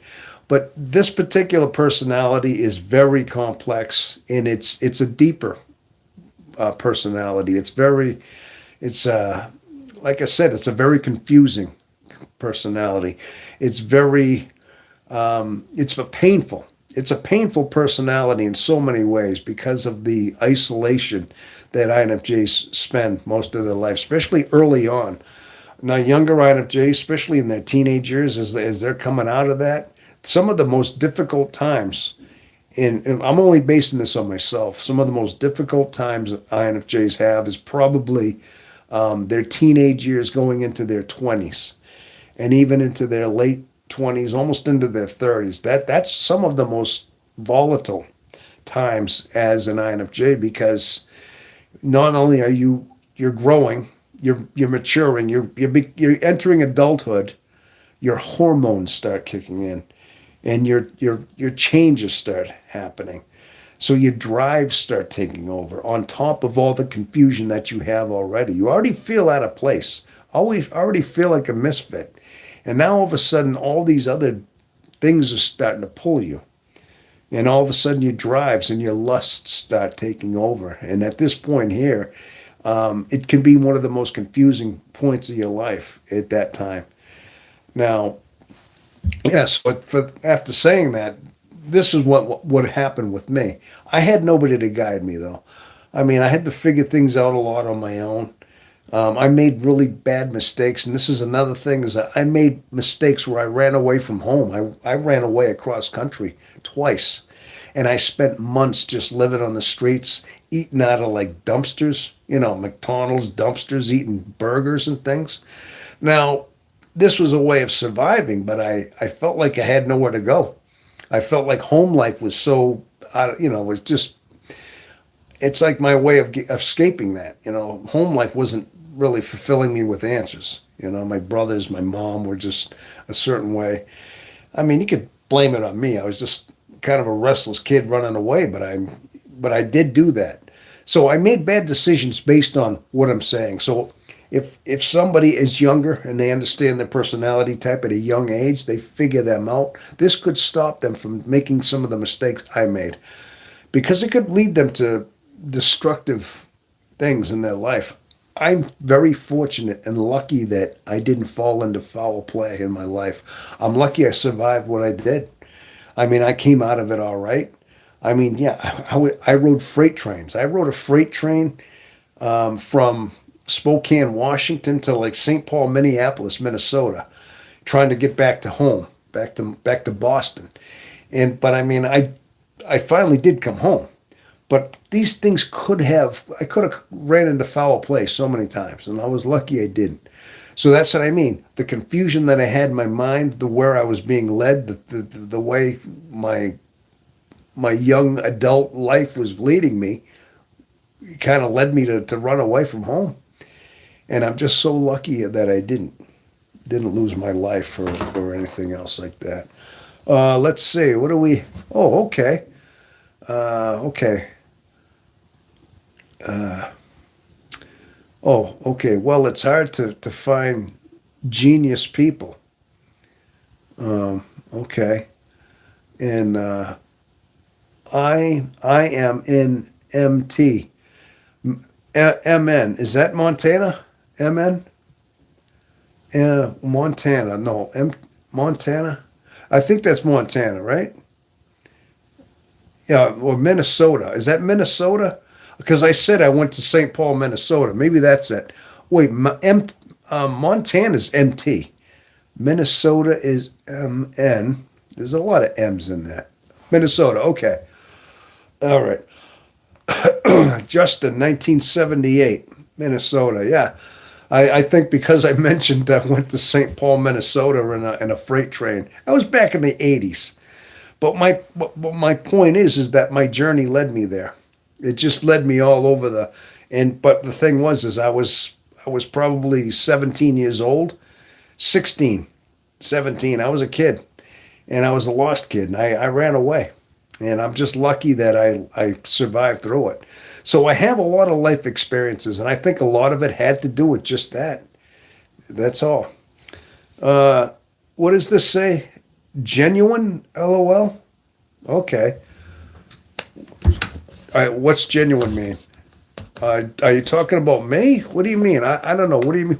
What's genuine? You mean just talking about my story? I'm just telling you like a little bit of a life story here. I mean, as far as like, like some of my journeys. And yeah, I mean, you got to figure too. I mean, we are a collection of our life experiences. That's basically all we have is we are a collection of what we do in our life experiences. And this is where I was. I mean, this is my story is that's where I was in my life experience is that's where I was led.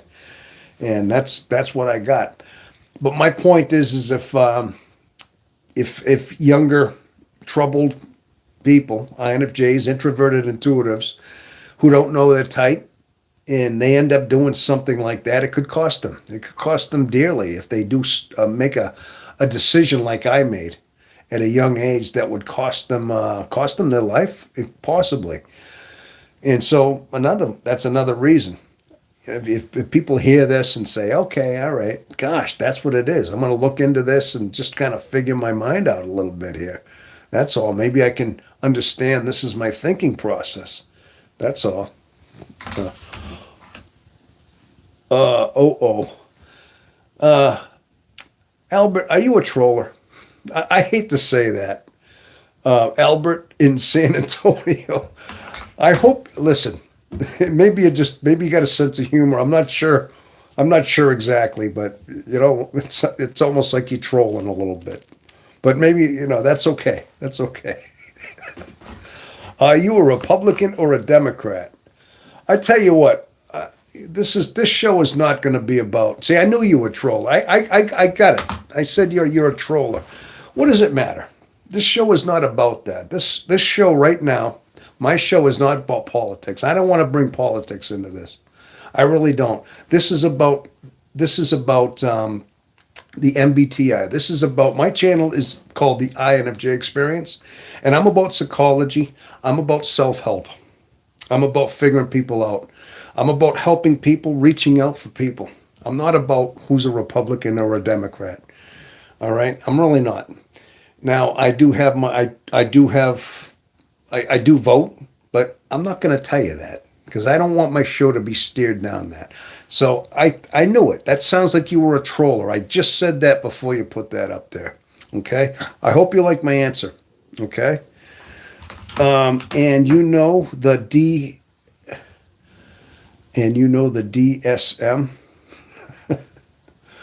Okay, Albert the troller. So tell me, what is DSM?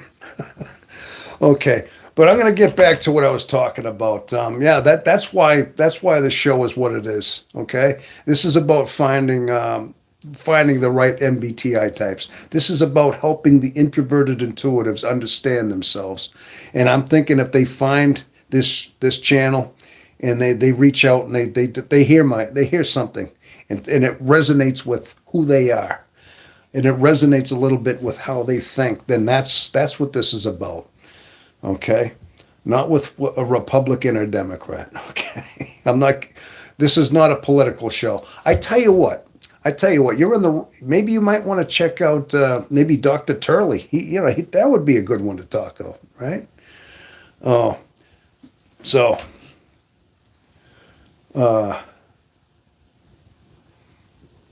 okay. Okay, definitely on that. All right. But,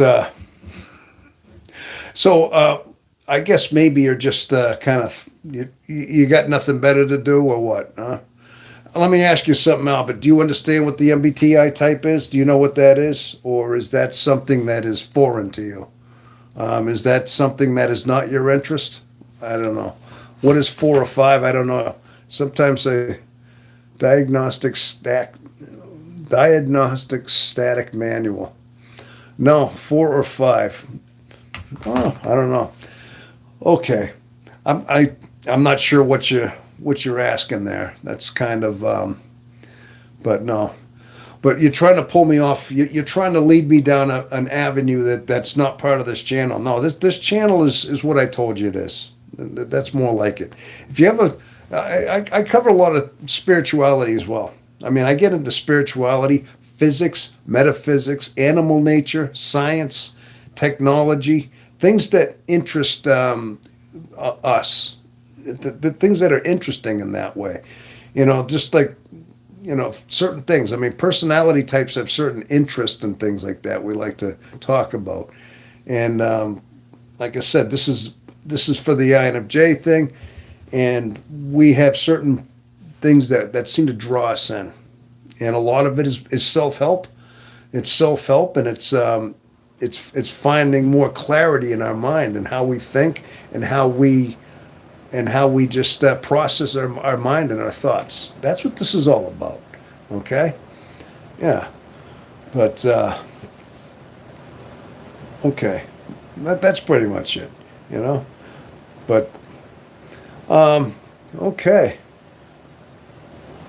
So, genuine LOL. Okay. So, Justin, 1978, you're in Minnesota. You still out there, Justin? Yeah. Yeah, you still out there? Just curious. I saw you answered that over there, Minnesota, because I mentioned Minnesota. Okay.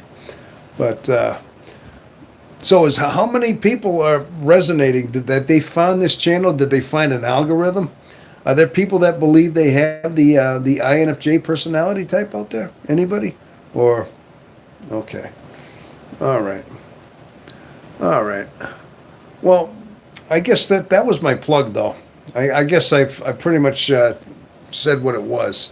Is that's what this channel is all about? Is that we try to understand ourselves. We try to understand the way we think, about the way we process our information, and about the way we relate to people ultimately. Yeah. So, but because there's so many, like I said, there's just so many like different twists and curves into the minds of the INFJ, and yeah, I think they were a very lost soul early on in their life. That's what I believe, and I think a lot of times is that when the INFJ is just is lost in so many ways that they're just they make a lot of critical errors in their life and things like that. All right. Okay. Well, there's 3 watching. Okay. Hopefully my audience isn't dwindling. Anybody else still out there? I see 3 are now watching. I had about 8 at one time. There was 5, 6, 8. Now there's 3. Yeah. So hopefully we can build the audience back up a little bit. If not, I could call it an early night, depending. But that's pretty much it. But like I said, I really like I really like to like get a lot of inspiration from questions. A lot of times when you ask me good questions, like and sometimes I do get very good heartfelt questions or like feedback on the chat here. So for the most part, I mean not questions that are kind of that don't really have much of a purpose there like that, you know. And like I said, I don't want to turn this into a political show. All right, I can see sometimes people are led down that way, and right away, I say, okay, if I said I was one party or the other, I mean, yeah, it's just this isn't what I'm doing. This is I mean, I definitely have political views, and I have my stances, and I have certain opinions about things, but I just don't want the show to turn into that. I don't want it to be a political show. That's just my own thing. Yeah, that's all. I made a point to say that about that, is that, okay, I do have my own beliefs and my own preferences and who I voted for, but I'm not going to do that. This is not the channel for that, okay? So I want it to be more about what I said it's going to be. This is about self-help for our types, for our certain types, that's all, okay? Oh, hey, I have 5 watching. Awesome. Hello there. There's 5 of you out there. Anybody new out there that'd like to tell me where they're from? Did you have you want to tell me, like, just give me your name and say hello and tell me where you're from? And you can join in on this. Introduce yourself if you're new here, okay? And if you are looking at the title of my of this channel, it's the INFJ Experience, and we talk about basically the INFJ, and we talk about the issues and things like that of this personality type. So if you're new, yeah, introduce yourself by all means. If you've never seen me before, that's what this is all about. This is an outreach, and if anything resonates with you, if you hear some of what I'm saying, what I'm talking about, if anything sounds like it's familiar, or it sounds like the way you think, let me know. And maybe if you have any kind of like if you're not sure about your mind, if you think your mind is like works a certain way, if you're confused, or even if you have issues, if you have substances abuse, things like that, if you have things going on in your mind and your life, by no doubt, I mean, we can talk about it depending on who you are. I'd like to think that, I'm trying to just have an outreach here. I mean, depending on what your type is or whatnot, if you have a genuine concern or anything like that, I mean, I'd like to think of this channel as a bit of a sanctuary, a safe haven in a sense, especially for the MBTI type, the introverted intuitive types, because this is what we do. I like to talk on the subject of that. I like to talk on the subject of, like I said, INFJs especially, INFPs, pretty much all the introverted intuitives. Okay, and that's basically what we got. And of course, you add your input in there. And I tell you though, a lot of times your input is very, very valuable as well. I learn a lot from you as well. I'm not just the one who learns everything. So, yeah. Okay. Okay, Ian, 15. Okay, I tested INTJ first time, but reading the description and about functions, I had to keep reading and researching, and I think INFJ is the best match. Oh, you know what? That's common. There was a time I took a couple of tests early on, and the first time I did, I was INFJT. And then one time I just randomly took a test. I came up as INTJ once. And I think it was just, there might have been one or two questions I leaned a little bit more to the agree or the disagree, whatever it might have been. And it was a very close one. But also on the personality test that I was given too, is that there's kind of like a percentage, especially on the feeling versus the thinking. Like they give you a range, and I think I was 53% feeler.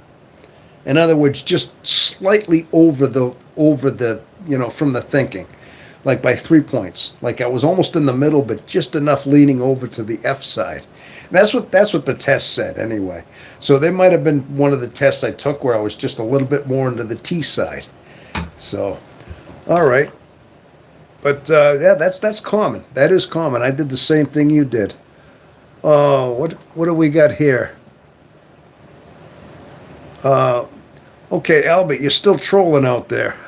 Okay, okay, okay. So you just come to some channels just to relax. Okay, relax and troll. I don't know.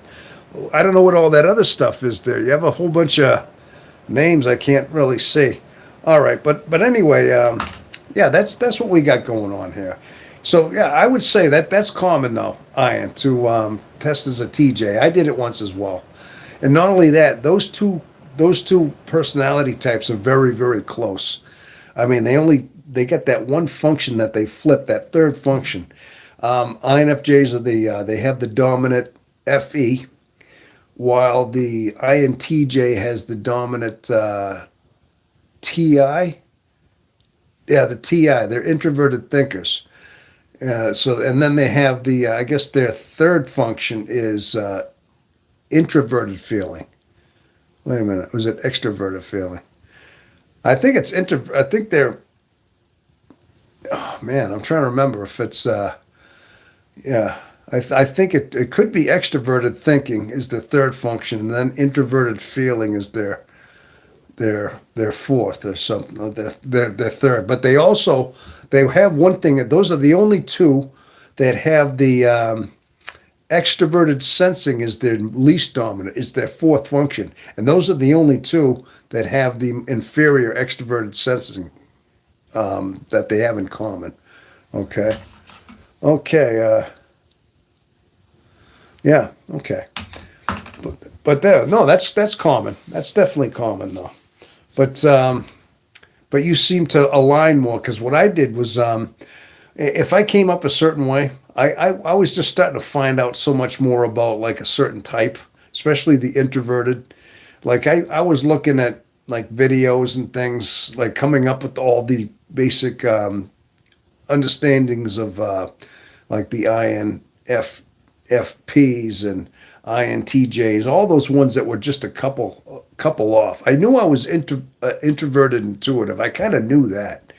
I kind of knew I was. But then I kept trying to just study all the other types, and I kept thinking none of the other ones really fit me very well. The only one that really fit was INFJ, was that one. And that seemed to be the only one because the other ones didn't seem to align with me at all. So I kept saying, okay, that's it. And of course, I tested several more times, and it was always the same thing. So, okay, I got here. INTJ has TE. That is not easy for. Okay, extroverted thinking. Now that's the extroverted thinking, which is not easy for INFJs. Yeah, extroverted thinking is basically. I'm trying to think. I mean, you're extroverted. You're thinking. I mean, you're basically trying to convince others what you're trying to project out to others what you're thinking or something. While introverted thinking is more you're always in your head thinking, scheming by yourself.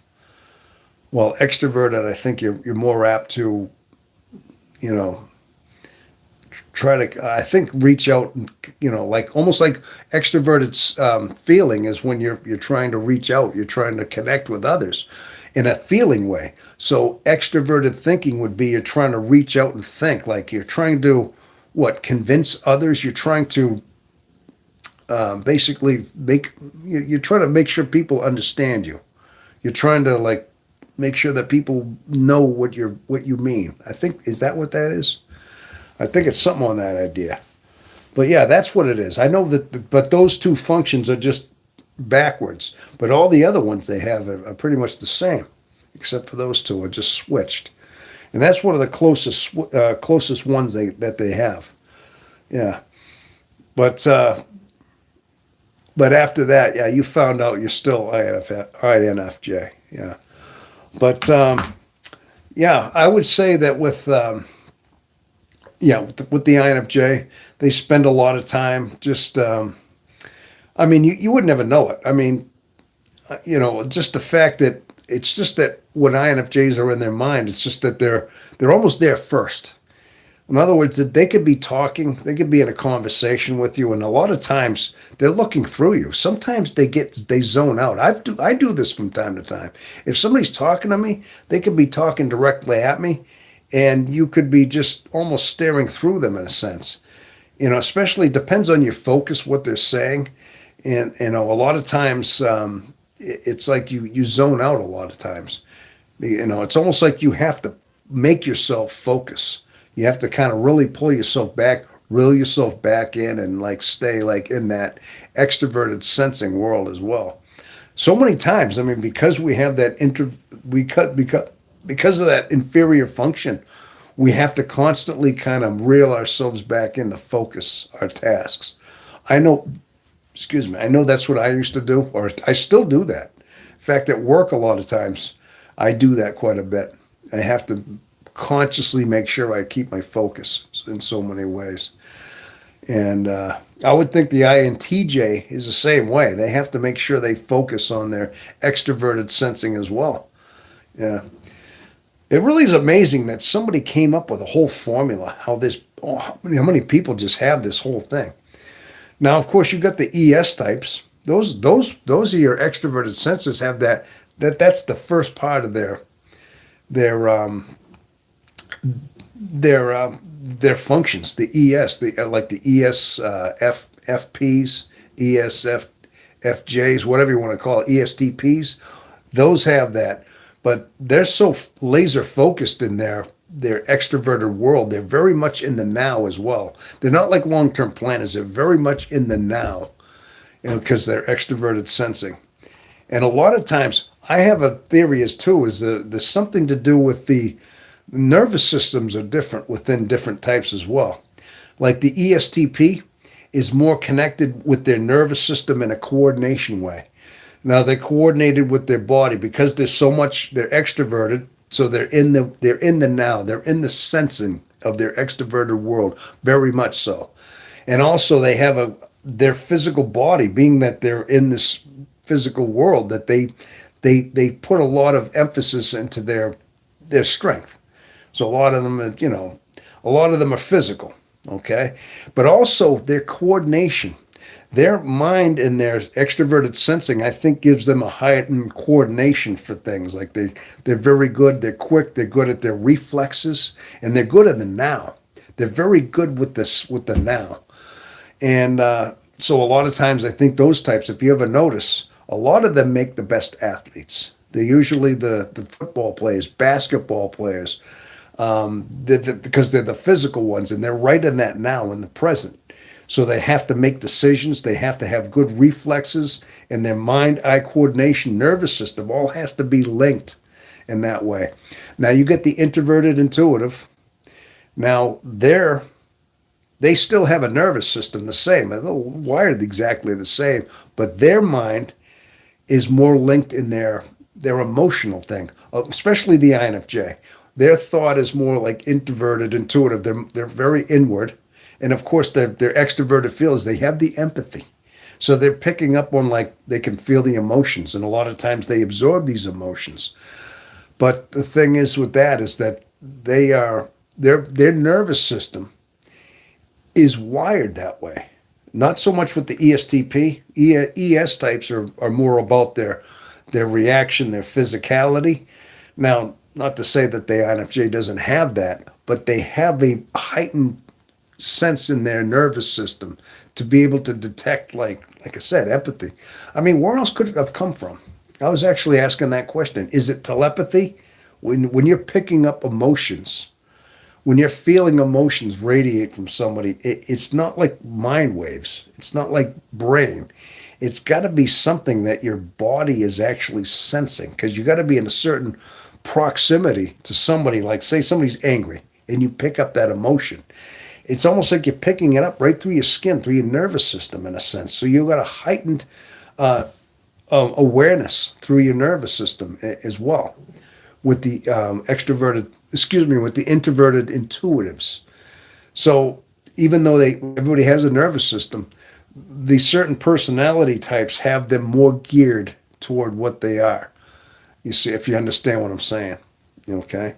I just been figuring that out. I'm going to read some of your comments here. Okay. Extroverted introverts, is that relevant?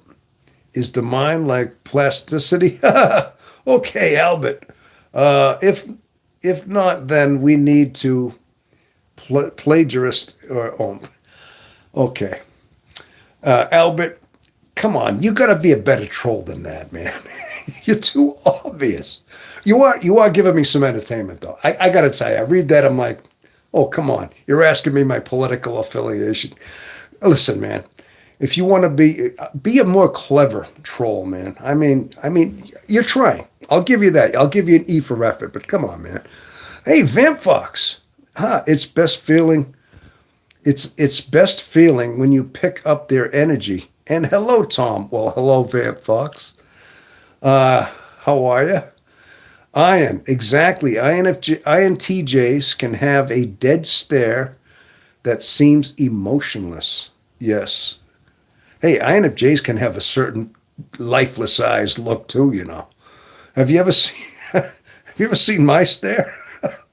Sometimes I look in the mirror and I'm like, oh my gosh, if that's what people are seeing. But you're right. Yeah, it's like a kind of a lifeless stare, almost, in a sense. Yeah, definitely.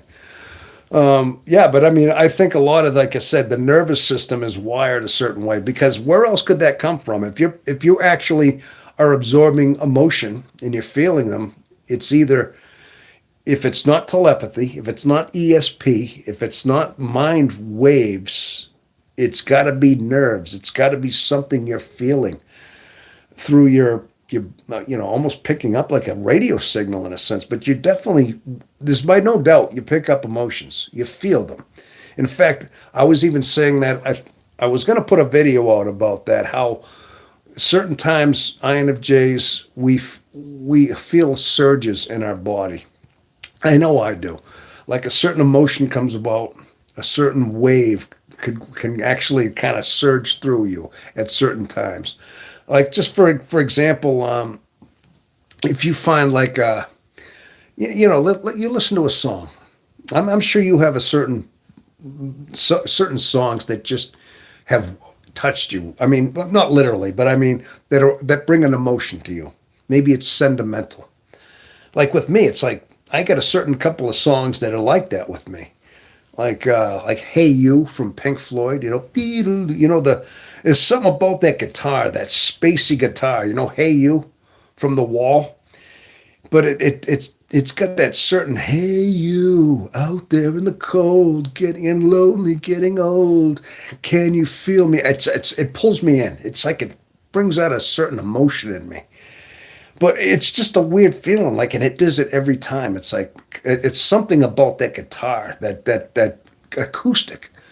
But that's just an example. I'm sure everybody has their own song that's like that they have. Now, there's a couple other songs. That's not the only one I'm saying. But what I'm saying is sometimes you might a surge goes through a certain like emotion. You feel it almost in your skin, in your nervous system. So I think we are in a sense picking up these things through our senses, through our nerves. It's definitely tied in with that part of us. So, but yeah, it's good to see you, Vamp Fox. Yes, definitely. But yeah, but that's just some of the observations I have about that is that we just have that heightened nervous system, and it's tied into our emotions in that way. So, but other types, like I said, other types have they're geared more toward their reflexes and their coordination into their eye muscle coordination.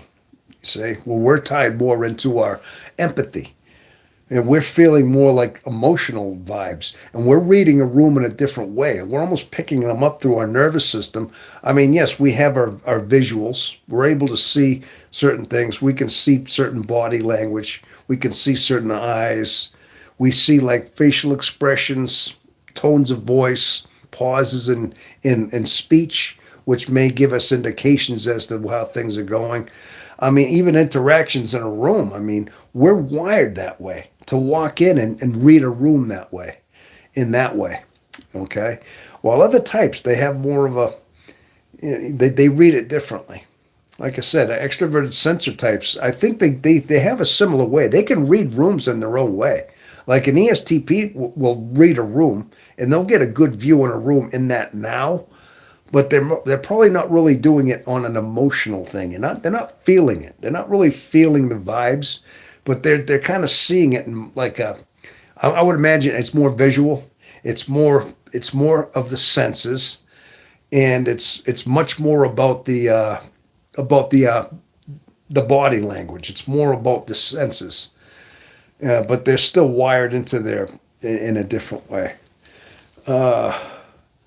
Oh yes, the thing. Oh, okay. Still trolling out there. Okay, but yeah, that's basically it.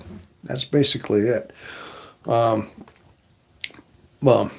Anyway, so Vamp Fox, did you get? Did you last week you had to go to the shops? You were working last week. I think that was over the weekend. Were you working tonight, or are you off for work now? Or I mean, it's still probably Thursday morning somewhere. Is it Thursday or Wednesday? Wednesday morning. Wait. Thursday, right? Yeah. Oh, you're off work? Okay. All right. Nice.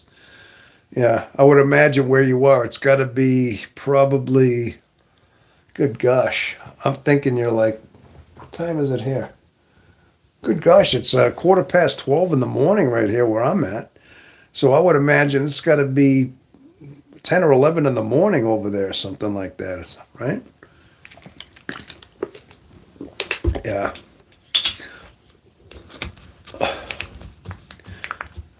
Oh, good night. Enjoyed the latest vid today. Oh, okay. Oh, hello there. Hey, wait. Good night. Oh, yeah. That is sheesh. Sheesh.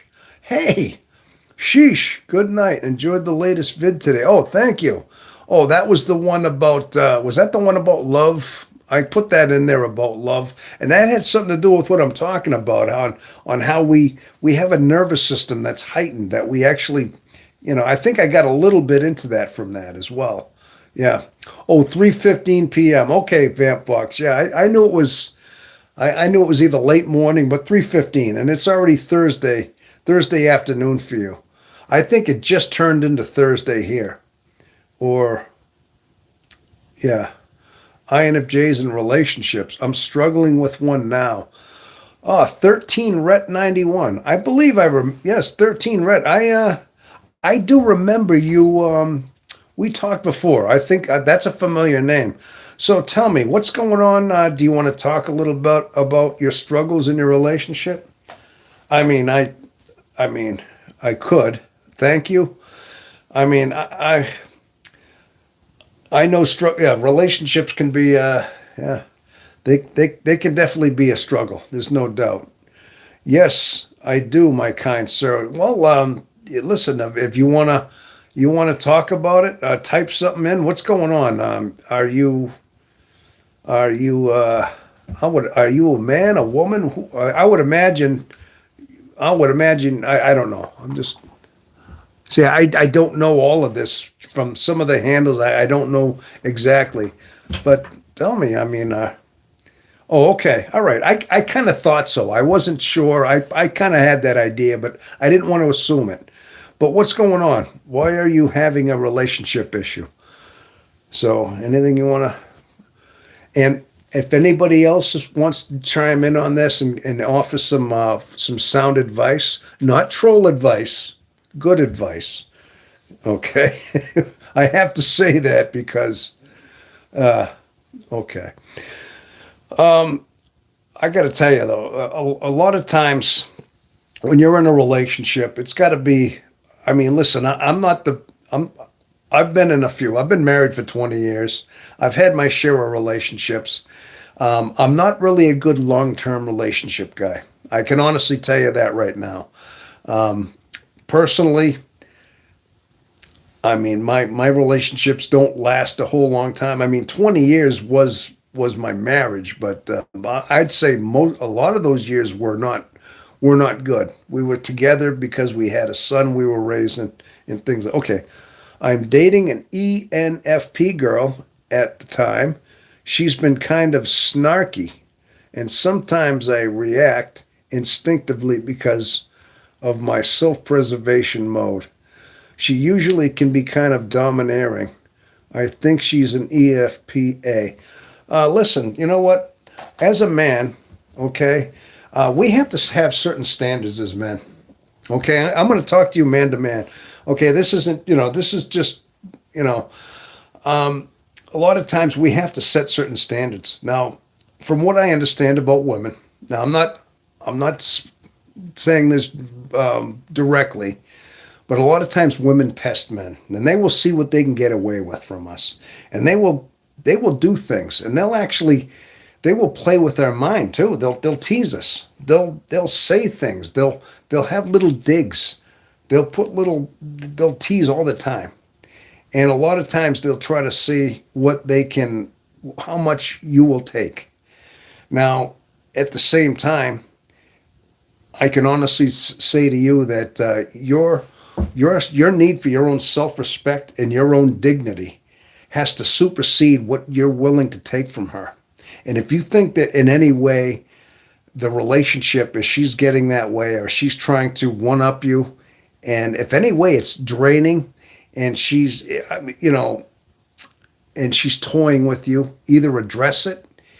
And if she makes it your fault, a lot of times she's going to make it your fault. A lot of times they always twist it into you always being insecure or not, you're always reading into it.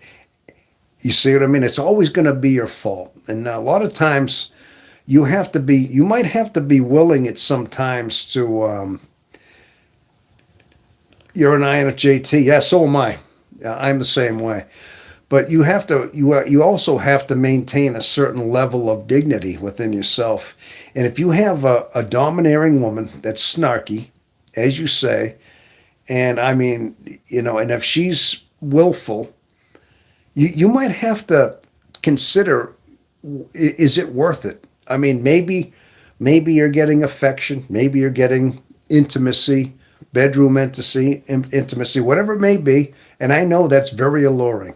But sometimes, a lot of times, when you start going there, yeah, they start playing mind games with you. The women do that to us. They do. They tend to. Now, if you are not, a lot of times we got to be smart, and we have to be right on top of our game as a man. And you got to set boundaries down. You really do. You have to say, listen, this isn't tolerable in what you're doing, and you might even have to be willing to walk away. And a lot of times, and not, and if it comes down to ultimatums, if she says, well, if you don't do this, I'll leave, and then say, well, there's the door.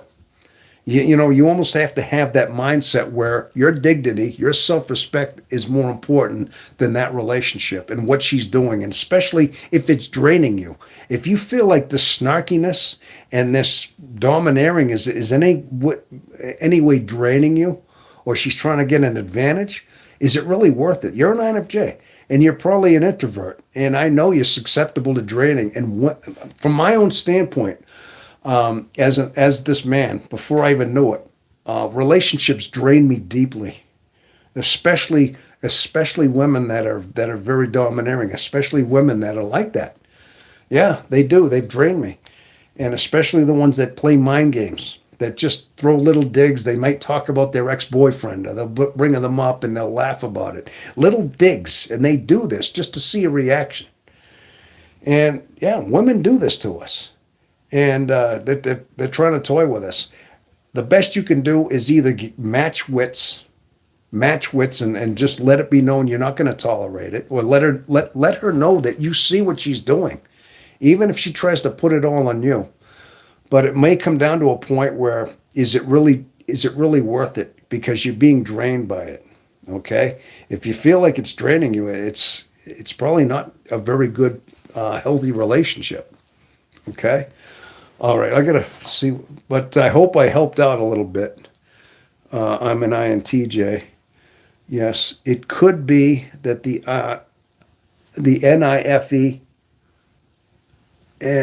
NEFI conflict. Okay, okay, that's what she's. Are you talking about the relationship thing, too? Okay, we need to go into the. Oh, come on, man, Albert, you got to be a better troller. Come on, I'm disappointed in you. Very disappointed. You got to do better than that. Come on. Yes, INFJ, ENFP. I'm just saying that a lot of times, it depends on what you're willing to tolerate. I think a lot of it is it's a battlefield too. A lot of times relationships can be that way. I think you want to find a woman that doesn't do that to you. If you want to have a good relationship, there are good, wholesome women that don't toy with you, and they're rare. They're very rare.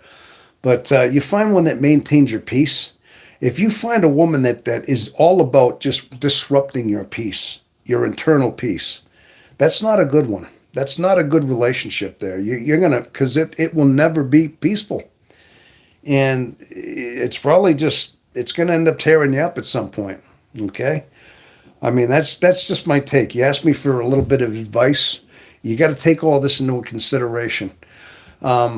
I know that's coming from a single guy. I haven't had a relationship in a long time since I got divorced. I know. I'm looking at it from a guy that hasn't had anybody. I really haven't. But my peace is more valuable to me than being in a dysfunctional relationship where I'm being toyed with, where I'm being played with, manipulated, being gaslit. And if things like that are happening, it's not worth it. It really isn't. You're better off being at peace. Okay? Sheesh, what you got there? It can also be from her side of a defensive thing. Communication is so important, and building boundaries. It's probably normal to have shaky waters in the beginning. All right, so she's basically like I said, testing the waters too. A lot of times, it sounds like she's testing him to see if what he's willing to put up with, what he's willing to tolerate. And but it's up to you, Rhett, to basically, you got to be one up on that. You got to be strong enough to call her out on these kind of things. And I mean, we get along great, but she hasn't even apologized for some of the hurtful things she said to me. We're currently going through some respectable turbulence. Okay, so part of you gets along, but she's not apologized for some of the hurtful things. Okay, not apologizing is a problem for sure. Have you brought it up to her? Yeah, that's right. You gotta, yeah. Have you said, hey, you know what? You said this, you said that, and you never apologized. Have you brought that up to her? That's a good point. I haven't yet. It just happened a few days ago. But she had a good point. You got to bring that up. If things are bothering you, you have, they always say they want communication. They want us to talk to them, communicate. Well, that's what you got to do. But I haven't yet. Okay. So, well, hey, good luck on that. I hope, like I said, you just have to make sure that, your peace is more important to you than anything anybody can give you. A lot of you gotta really understand that my peace is more valuable than any relationship that's going to cause me to lose it. Yeah. Okay. Are you a man of faith? Who are you asking that to, Rhett? As much as we love from them to Bluetooth our mind, we read what's wrong. It can't happen without speaking. Okay. I'm asking you, the channel host. Oh, okay. Am I a man of faith? Well, I would say I have a strong spiritual side. I like to think I believe in God. I have a spirituality about me. I like to think so. That I mean, I don't go to church. I'm not like a church goer, but I think I have a level of spirituality that I like to follow. Yeah, I guess. So, but I think bottom line is maybe my answer kind of said that. Okay. But you have to decipher too. If you have a certain strength within you, you see, a lot of times a man, you have to reach a certain level in your life as a man where you are strong enough to be able to handle a woman. Really, I mean, as far as just in a relationship, because a lot of times, I mean, it can be a battlefield. And a lot of times you have to find that right kind of relationship that's gonna be right for you. Like I said, if your peace is if your mind is always in turmoil and you're always thinking about the fights you had or thinking about the disrespect or the fact she doesn't apologize, that's messing with your peace. It really is. Okay? It's toying with it. That's not peaceful, man. And that's draining. This is draining things. You're being basically, the energy's being sucked right out of you, right there. And you got to take that into consideration. I know a lot of times we crave love. And of course, we crave love from a woman. And we do most of our life. But you have to reach a level of strength within you that doesn't crave it like that. That you've risen above your lust, your love, your need for that, and you're above that, and you're more your grace in your heart and your spirit is more powerful than your need for love in that way. When you've reached that, you've become the best man for anybody. Now you've become a man that's valuable, not valuable. Now you become a high valuable man. Not monetarily, not because you got $1 million in the bank, but spiritually, you're a high value man when you've reached that level. And at that point there, you will she will have met your match. And maybe she wants a guy that's not, maybe she won't be able to handle that. And if she wants to go somewhere else, then I mean, then she's not for you. You have to reach that level because it sounds to me like you're stressed out because of this relationship. You can do what you want, but that's my opinion. Okay, she's really toying with your head right now, guy. Okay, Rhett. I wish you the best of luck, though. I really do.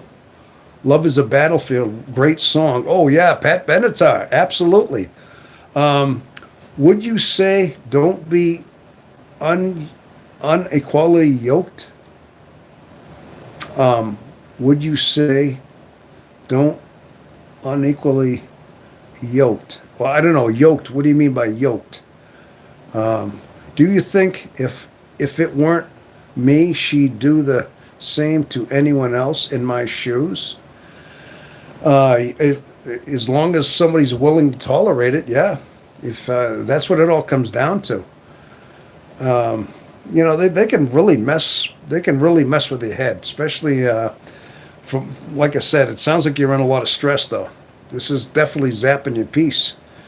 I would like to share a depiction of a dream I had when I was 5, if that's okay. The reason I'm asking if anyone else had the same dream. Okay. All right. We could do that. Rhett, are you, Rhett? I mean, I think I answered it the best I could, man. I mean, I really wish you the best, man.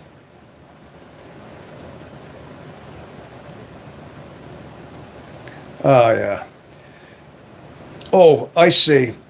So Albert is trying to, he's definitely trying to troll a little more. So he's obvious. Hey, we got to troll it. Anybody who happens to see that, yeah, there's a troller out there. Yeah, go ahead. Depict your dream if you'd like to. There, Shriner San 6081. I hope I got that right, Shriner. If you had a dream, and you said you were 5 years old, and you want to know if anybody else had the same dream. If you like, you can do that. Yeah. I mean, sorry, I loved your answer. You know how we INFJs are. We have mental loops whenever we can't resolve conversations, emotional issues. Yeah, I know that. And it just sounds like I said, man, your peace is being zapped from you. And I'm going to tell you right now, Rhett, from the way things you're describing it, and being INFJ, being that you're so, your energy, you're introverted. So a lot of times, if you are that, then I'm going to take my own experience is that as a man, we are typically very pulled in a direction when we're in love. If it's a wrong love, it's draining, very draining, and you're going to end up being a shell of a man at some point.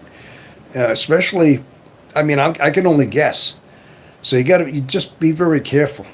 I mean, honestly, I think your peace is more valuable than that. Let's see. Don't don't be unequivocally yoked. Basically means don't tie your life to someone who's pulling in a completely different direction than you. Okay. Are you saying that's what I was doing? I don't understand. I mean, you were asking. Yeah. I mean, I was just trying to offer a little bit of advice from some of like the experiences I had. I was, I'm not sure. I'm trying. Okay. No, I mean she's. No, I mean she's a universalist, not a Christian. Oh, okay. Universal. Oh, in other words, like believing in like the whole universe thing, like the universe is. Oh, okay. All right. All right. Well, again, I mean that's from what it like I said, from what it sounds like to me, you're You're a little bit in over your head there, guy. Yeah, your piece is definitely being toyed with right now. Listen, before my battery on my phone dies, give me a second, people. I'm gonna plug in the charger. I'm gonna have to take this microphone out. The audio is gonna sound a little different because I'm taking out the microphone. All right. Just that my phone, I don't want it to die. I had that happen one time. There we go. All right. We'll be back. Okay, we're back. All right. We'll be back. Okay, we're back. All right. I got my sound here. All right. Well, yeah, forgive me for that, people. I just didn't want my phone to die. Like I said, I might sound a little different now, a little bit more echoey, but I'm on the phone microphone now. Okay. But yeah, as far as your question goes, Rhett, good luck to that. But I hope I said what I said. You know what I mean? Okay. But anyway, did you want to tell us that dream over there or not? About when you were 5? Who said that? Somebody said something about a 5. You were 5 years old. You had a dream. Oh well. Thanks anyway for saying yes. Have a great day. Uh, it won't let me paste. Oh, it won't let you paste. Oh, you wanted to paste your dream. Oh, I see. Is that what it was? You can't type the whole thing in. Oh, I get it. I see what you're saying. Yeah, I think these chats here are just strictly you type in the response. I don't think you can paste. And maybe there's a way of doing that. I can't tell you how to do that myself. But okay. No, but anyway, yeah, as far as that goes, yeah. I mean, a lot of times, that relationships nowadays. I mean, there's a lot of times, especially in America, maybe it's all around the world now too, is that relationships have gotten very, very one-sided, very materialistic. I mean, now I'm not bad-mouthing women. I'm not going to do that, but a lot of times I think modern day feminism in a lot of ways has kind of gotten almost out of hand. It's gotten to the point now where modern day feminism is actually toxic. It's very toxic right now, especially men are just they're not even really women aren't treating men very well anymore, and it's up to us not to allow that. Now, I see there's a lot of this stuff on YouTube here as well about a lot of these relationships that go on. As far as like you hear a lot of these like there's a lot of these hosts that talk about like even on TikTok how women aren't being approached anymore. Women aren't being asked out as much anymore because the relationships because of the way women have gotten because of feminism is really just got into a toxic ness with the mindset, and a lot of times a lot of times they get overly entitled, and they think that the relationship men should pay all the bills, pay everything, take the go all through all the steps, and meanwhile they do nothing. They don't even offer anything back. They want traditional men, but they don't want to be traditional women. And you hear a lot of stories about that. And a lot of times in the United States, there's a lot of men that are opting to be single. They're opting to find peace over this because it's not even worth it anymore. You see a lot of channels talking about this too. And but then of course you see these TikTok videos, and a lot of times you see these channels. I've seen a few of them where women are saying how they wonder why men don't ask them out anymore, don't approach them at a bar, don't ask them to buy them a drink anymore, because a lot of times women just use men for drinks. They schmooze you for a drink and they run off, and you don't even buy their time anymore. So things have changed a lot with women these days, and so it's up to men.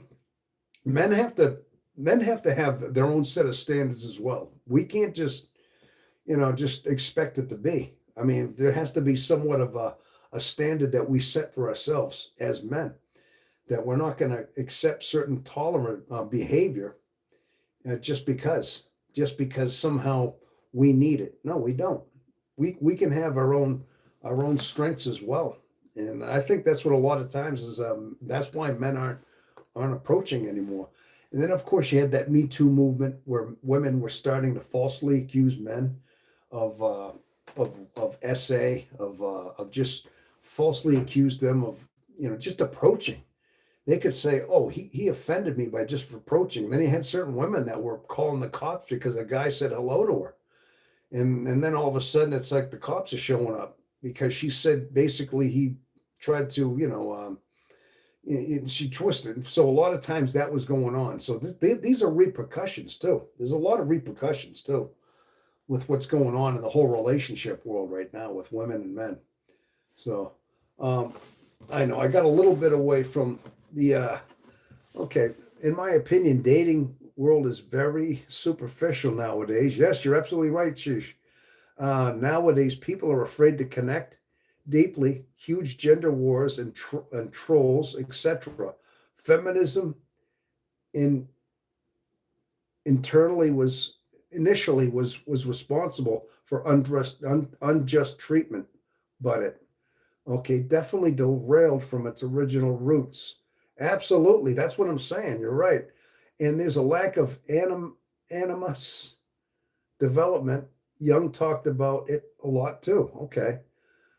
For me, when I was come to dating a myself, looking for myself as a female looking dating a male before finding my current partner, like I didn't go on any dating apps or dating sites or anything. Okay. So I think you said something like that too. Yeah, you were looking for like somebody that was very similar to you. You say you found somebody like that, Vamp Fox? That's good. I mean, I hope you're getting along well. I hope you know, hope you're being a, I hope you're being a nice woman for him. I really do. I mean, I don't know your relationship, but I hope you're nice. I hope he's nice to you as well. That's all I can say. Yeah, but a lot of times, like I said, you're saying it right, Sheesh. A lot of times, yeah, you see these things going on there. Yes, I actually found someone similar to me. Okay, so things are working out for you then. Oh, that's good. As long as you two are like bringing each other peace, I hope, and you're not adding a lot of conflict and a lot of just draining people. A lot of times there's a lot of draining. Dysfunctional relationships can start draining people a lot of ways too. So, but I think, but a lot of times you're seeing these videos that a lot of even younger men nowadays from like the age of like anywhere from like early 20s to like 30, they've never asked a woman out. I mean, they've grown up in a whole era that was all about seeing this radical feminism thing going on and about how approaching women was you couldn't do that. They were all basically saying it was just wrong to because it was all like it was harassment. Just to go up and talk to a girl, say hello was harassment. And some of these women were doing that. That's what I'm talking about. What you said, sheesh. It got to the point where it got that radicalized. Then all of a sudden men said, okay, they backed off. Okay, they said we're not approaching anymore. But then women started saying, well, why aren't men approaching us anymore? They don't ask us out anymore. Well, they kind of did that to themselves years ago with this whole Me Too thing and about calling just saying hello to a girl was harassment. So men backed off. And now they're wanting men to approach them again. So we're kind of in a mess with the whole man woman dating thing right now in this world, and a lot of it had to do with like the radical feminism. It really did, in so many ways. We have no, okay, Vamp Fox. We know we have him and her introverted corners where we do our crafting things. Okay. And sheesh, yes, it's a self-biting snake moments going through a weird loop. A self-biting snake movement. Wow, Yeah, that's an interesting way of putting it there, huh? Yes, unbelievable. Yeah. But yeah, definitely. I hope. I guess that originally came from his comment was Rhett.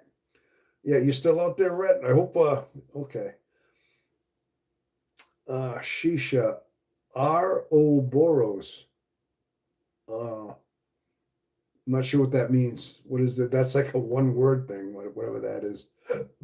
Oh, uh, but no. Hopefully, eventually, things are going to have to return back to normal. It might take an entire generation. This is not going to be something that happens overnight. It seems to me that it was like a social experiment. This feminism. Now it started off noble. Women wanted to be, they wanted to be. They didn't want the traditional housewives, the traditional mother thing. They got out of that role. They wanted to go to work, as you know, and they wanted more rights. They wanted rights like men. They wanted equal pay, things like that. They wanted to be able to work and do the things and be a CEO. Okay, and they got those rights. And then it seems like, but they also wanted to be like, as they call them, the boss bees in the house, and they wanted to dominate everything. And that's where it got to be where it was um, toxic, is when there was no balance anymore. Well, and you can almost see like the devastation. It kind of just really added a bad element to the whole dynamic of parenting. And now you see marriages aren't happening anymore. In the United States, you hear that being talked about, how nobody's getting married anymore. Nobody wants to be in long-term relationships like they used to be in anymore because of things like that. Because it's just, and especially for men are like opting to keep their peace. I'm one of them. I'm one of them. I mean, I had to, I'm at an age now. I'm at an age now where I'm very content. I live by myself. I got divorced that almost 5 years ago. It's going to be 5 years this year at the end of it. And we weren't getting along. I mean, I dated a couple of times, but I just realized that you know, it just wasn't, there was nothing long term. So I finally decided to go down I just started really looking inward. I guess I started looking within myself to find answers, because just getting involved with another relationship would have been going through the same motions again, really. So, but anybody who has a good functioning relationship out there, I commend you. And if you have a good one, a good marriage, if you have a good solid marriage, and you love each other, and you bring each other peace and joy, I'm all for that. I really am glad if you did. You know what I mean? Yes, yes, it's something newer generation we have to fix. But they're too busy on phones and protesting. The whole concept of a family unit also is dying out slowly. Yeah, that's what I'm talking about. You got it. Sheesh, you're pretty much talking the way I'm talking here. You see it as well. But that's also a slow spiral awakening. Now that people are feeling so important to keep optimism. Okay. Like I said, if things are going to start working its way, it's going to take a couple of generations. It might be well beyond my lifetime.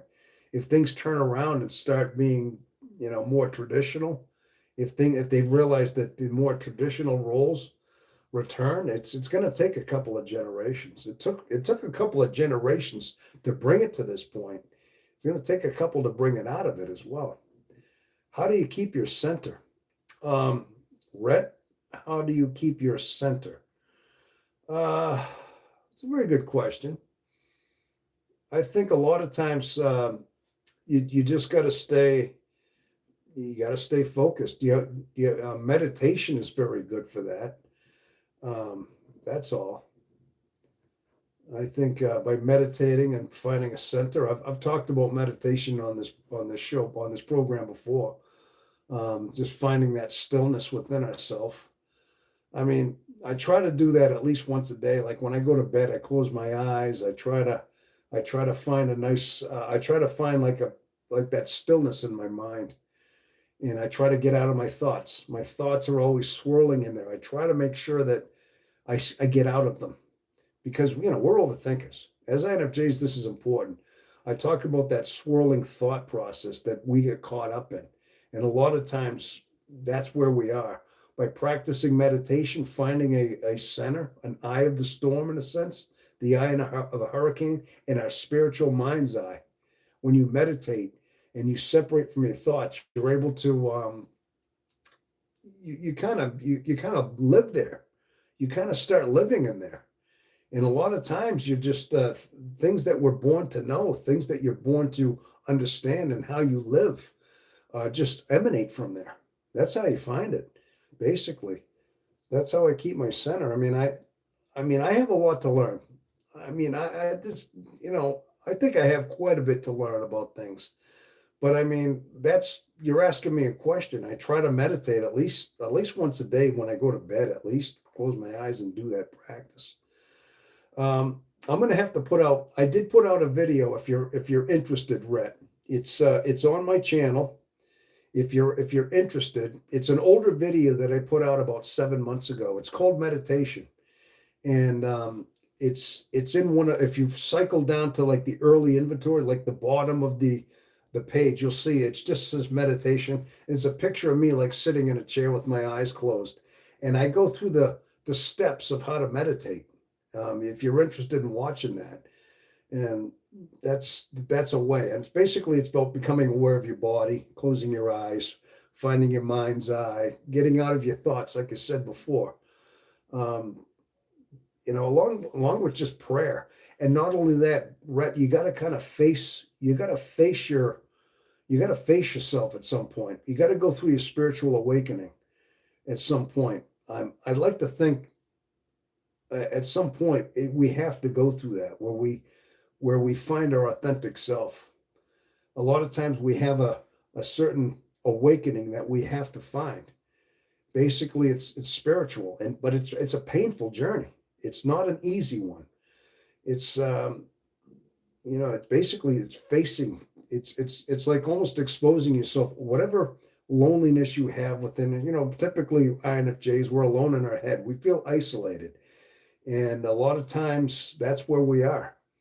And of course, by finding somebody in our life, we want to find somebody like a girlfriend to keep us away from that. I understand that. We all do that. We look for some kind of comfort. Because being alone it kind of sucks, you know. But at some point in your life, you get old enough, you have nowhere to go. You have nowhere to run to. Nothing else will suffice anymore. You have no choice but to face yourself. And when I say face yourself, I just mean let the pain be there. You have to kind of endure. You got to endure the suffering. The vapidness. It's like being depleted. Imagine just feeling like spiritually you've been like a vacuum.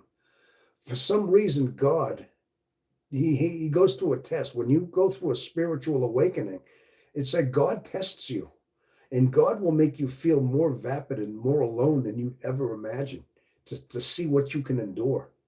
He'll put you through a test, and it may be like that for months, but you have to withstand it. And eventually you just find peace.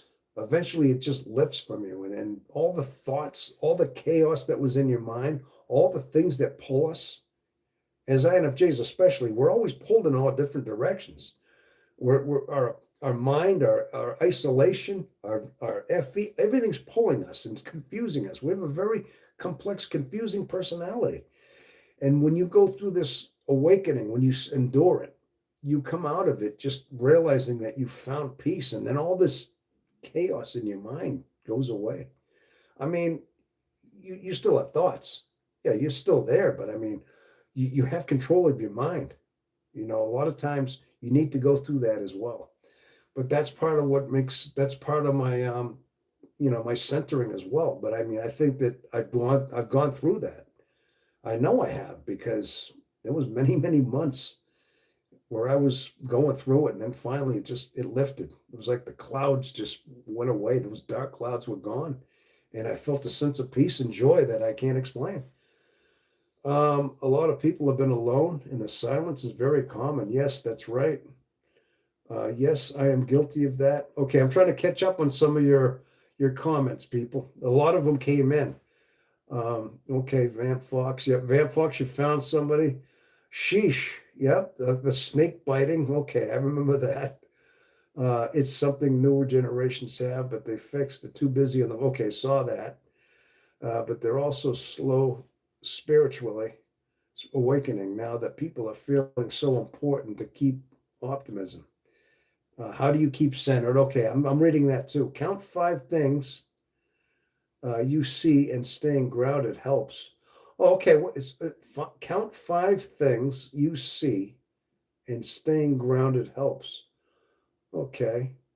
Now, when you say count five things you see, you mean like in that moment? Like I say, I see a laptop, I see my phone, my water bottle, my lamp, my mirror. You mean like that?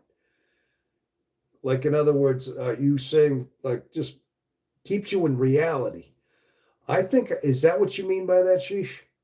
Like you want to, when you stay centered, you mean you're like you're in your reality. You're seeing your world. You're in it. Is that what you mean?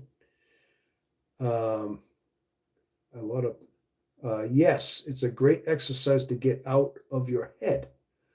Okay, all right. So you're saying count five things, like, so you're getting out of your head. Okay, but that's basically what it's all about. And back to real world, count things and sense, etc. Uh, that's a great thought exercise. That's basically what it is, getting out of your head, because our head is always overthinking, over processing, and the best thing we can do is find a way to get out of that. Yeah. But like I said, if you're interested though, Rhett, like I said, check out my video on meditation. I really should put another one out, a more updated one. I've been meaning to do that. I'm gonna have to do that. Okay. What do you think are good INFJ careers? Um, well, I mean, I'd say getting on a YouTube channel and talking to people and uh, I don't know. I mean, well, this isn't a career of mine. I mean, someday, who knows? I mean, if I get enough going on, I mean, I suppose it would be a little bit of a monetization. I guess it could be. It depends on how much of a channel you get. But a lot of times, they say that counselors are good. A lot of times, the stereotype is that INFJs are very good. Um, they're very clever. They're very creative, and some could be very good musically, even lyrically.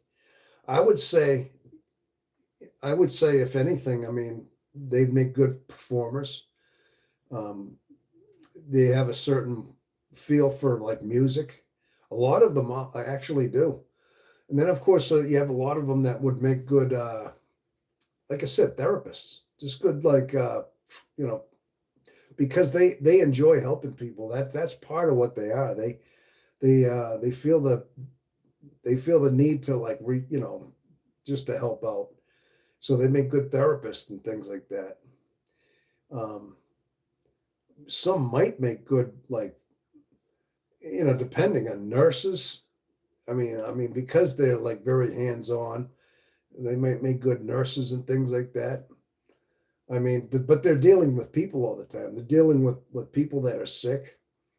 I mean, they might need their alone time to recharge from that. That would be a kind of it could be a draining one, that one, but if they had enough charge time, they'd be okay. But that's just a few. That's a few that come to mind right there. Not like what I do. I mean, I'm INFJ. I have been all my life, but I'm a blue collar guy. I've always been a truck driver, and I've always worked on like mechanical things. That's probably not. I mean, I suppose anybody could do that, but I mean, I wouldn't say, oh yeah, be a tire guy or pump diesel fuel for a living, which I do.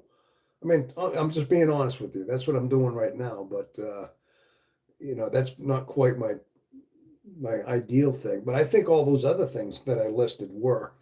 social workers even too. Clergy. How about clergy?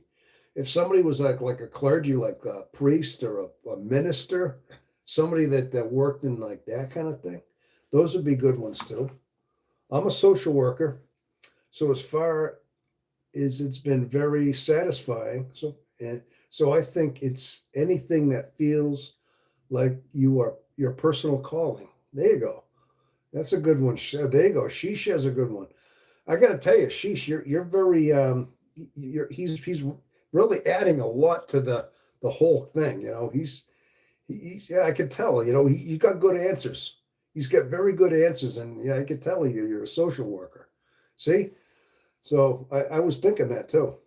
So definitely. Yeah, but anyway, I'd say what I listed was pretty good. But my personally, like I said, I mean, I'm I would think in my retirement though, I'd like to get better at maybe graphics. I mean, I like this channel. I want to keep this one. Eventually, I want to get like more computer, like graphic computer design.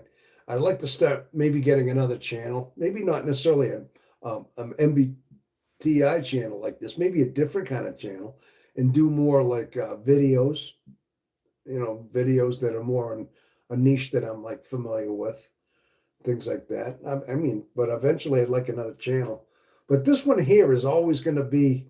I like this one because this is my channel, the first one, and I've learned so much. I've learned so much from just people out there, dealing with you out there, having people out there that are, and seeing familiar faces too, familiar names. In fact, some of you are those same ones I was having this live with. I think it was Saturday night. It's like you're all back, all of you. I'm seeing the same names. So that's one of the things that really, really inspires me is seeing some of you come back, and we still talk. Vamp Fox. I thought about being a social worker, but another was mental health worker. I've always been drawn to helping others. Yep. Okay. Yeah. And sheesh, at 13, I have a rough background with domestic abuse and bad jobs. After searching for a long time within myself, I wanted to help people that were in my same situation. Oh, okay. So you had, yeah, a lot of times, yeah, that's your background. See, that's why I'm doing this, because that's why I'm reaching out here, because I know the trouble I had as a young man with this personality, and I know the struggles I've had, and that's why I hope to find people that are younger, that if they realize who they are and learn about themselves, they won't make the mistakes I did that could have cost me dearly. I told you that story. If anybody remembers, yeah, about me running away and things, I'm talking about that. So that's why I'm here doing this, for that reason as well. Sheesh. Okay. And I know I'm just a YouTube guy right now, but that's why I do it, though. That's basically it. So, oh yeah. Uh, all right. But that's basically it's basically what's, so we have 6 watching now. Okay, Vamp. That definitely sounds right, like a perfect fit. Okay. Yes. Yes, you said it before. I found out about this pretty late, and it felt like a light bulb moment. I really hope your channel grows bigger. It's really validating stuff, man. Thanks, Sheesh. Yeah, that's good encouragement. So you found out late as well, and it's a light bulb moment. I know that's what it is. I know that's what it was for me. I think I've talked to almost all of us, and when we find out our type, it's like a relief in a way. Finally, there's an answer. There's a major piece of the puzzle that we've been trying to find in our life. It's like our life, we're trying to figure ourselves out, trying to find the puzzle pieces. We're trying to put that puzzle together in our psyche, basically. All of a sudden, we steer across a YouTube algorithm, and there's this MBTI. And right away, that's a major major part of that puzzle right there. Just seeing that, and all of a sudden, there's a lot of pieces, and that gives you a whole. That opens up a whole channel for you to um, explore and look and learn about yourself. Exactly. And that's why, yeah, that's why I think it's important that these channels are out there. Yes, okay. Um, okay. So so we definitely have we've got 6 watching now still. Okay. And so I would think hopefully someday like oh wait. Oh, oh, okay. Sheesh, you're asking Rhett that question. Are you currently looking for a career path? Okay. All right. Yeah. Now, yeah, that's a good question. Sounds like that's possible. Van Fox, the if only that I was in a case with my health jokes, insert dry humor jokes. Oh, dry humor jokes, huh? Sheesh, yes, very much so. Okay. So it looks like Rhett, you're looking for a new career of some kind, then, huh? Yeah. Now, Rhett, you sound like you sound like you're younger, aren't you? You're a younger guy, right? What are you in your 30s or something? Maybe 20s or 30s? Because I mean, it sounds like yeah, I need a job where I can grow as a person and skills. Okay, yes, all right. Yeah, I'm 34. You know what? You know what? There's intuition. I kind of thought from the way you're talking, and from the way I knew you were like younger guy. You weren't older. You're still, you're still reaching. And I thought, yeah, 30 something. I guess that's how intuition works right there. I mean, I just guessed that. Hi, Tom. Elusive girl, are you back? Oh, you must have had to do something. You left for a bit. You're back. How you doing? Good to see you back. You know, I get a lot of your regulars out here. I mean, I gotta love this. I mean, I really do. I gotta tell you, I like your familiar. I like these familiar names out there. Yes, we're having a good chat out here. We're just talking about stuff, and I had a troller in here earlier, but I think he left. It's just yeah. I did get a troller. You missed that one. So yeah, I wish you the best of luck, definitely. Hi, elusive girl, welcome back. Yes, exactly. Yeah, yeah, definitely. Um, yeah, we've just been kind of hanging out here, no doubt. But yeah, I liked some of the questions you got to ask here, though. There's no doubt. But so here in the Northeast, as you know, we're in the middle of winter, and everybody else is probably having their summer somewhere. Well, it depends on where you are, I guess.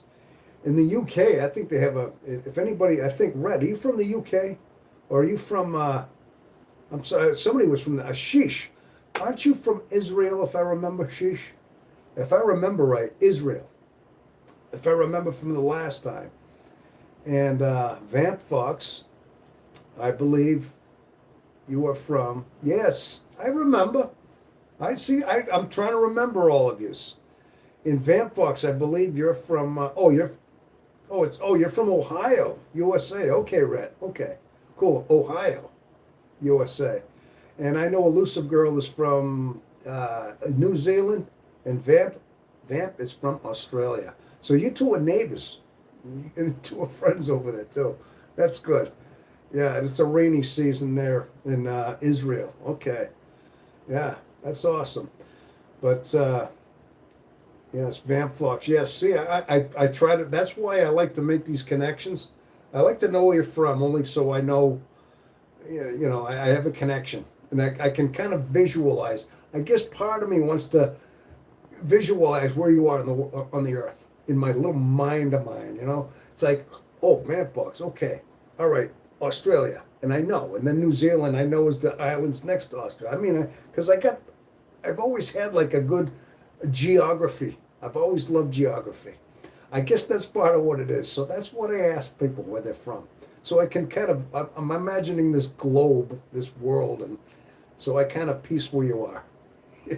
I know it's fun.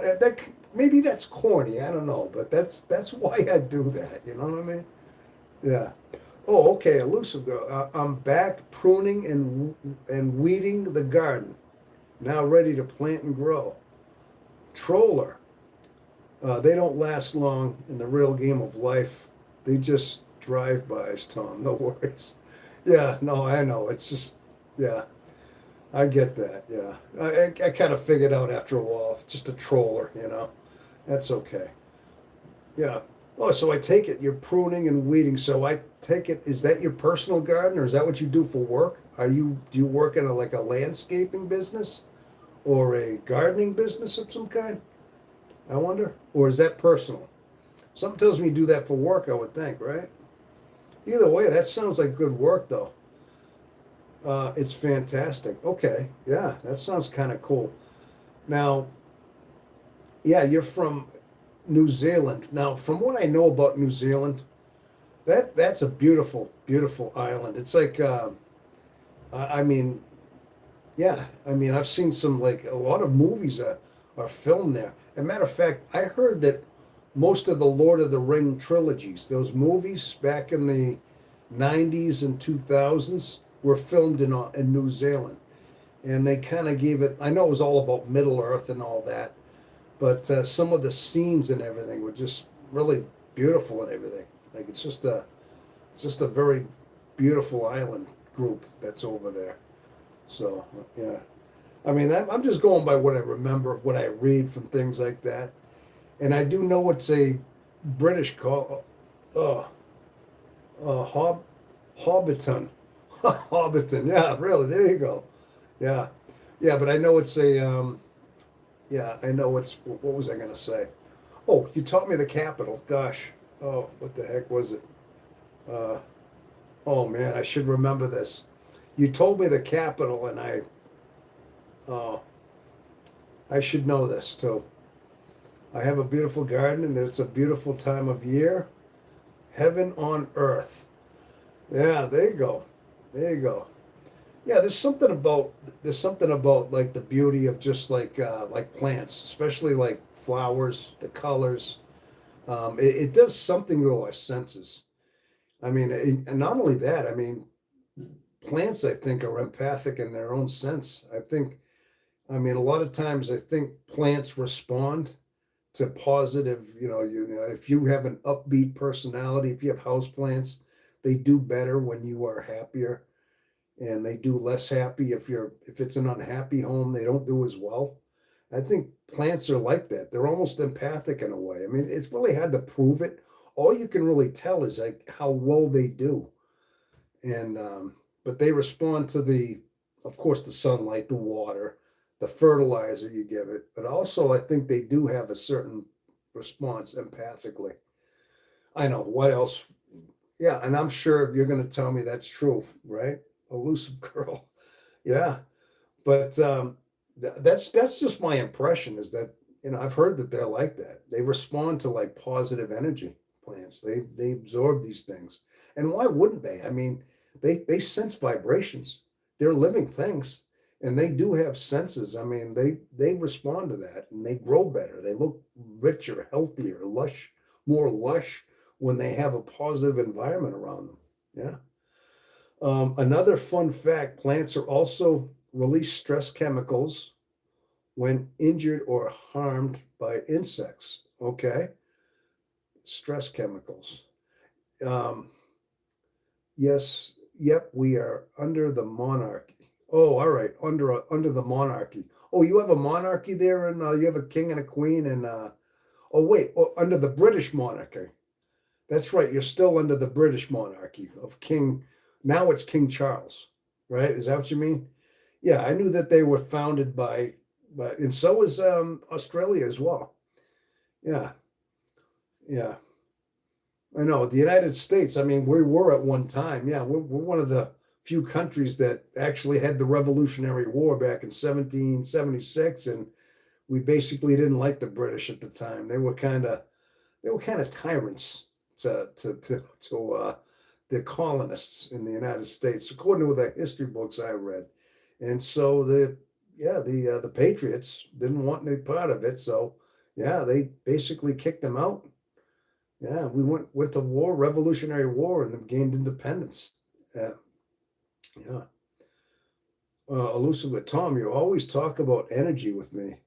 Yeah, I do, don't I? I hope you like that. Yeah. I was just talking about your plants. I just was thinking about that, how maybe the plants, I mean, yeah, they have a certain energy about they respond to that stuff. Yeah. So that's all. I like your little emoji, a little square guy, little green guy. I know you use that one all the time. So yeah, that's kind of neat. Yeah. But well, anyway, folks, yeah, I guess just growing the channel and just seeing it grow, and of course the subscription. I'm not up near a.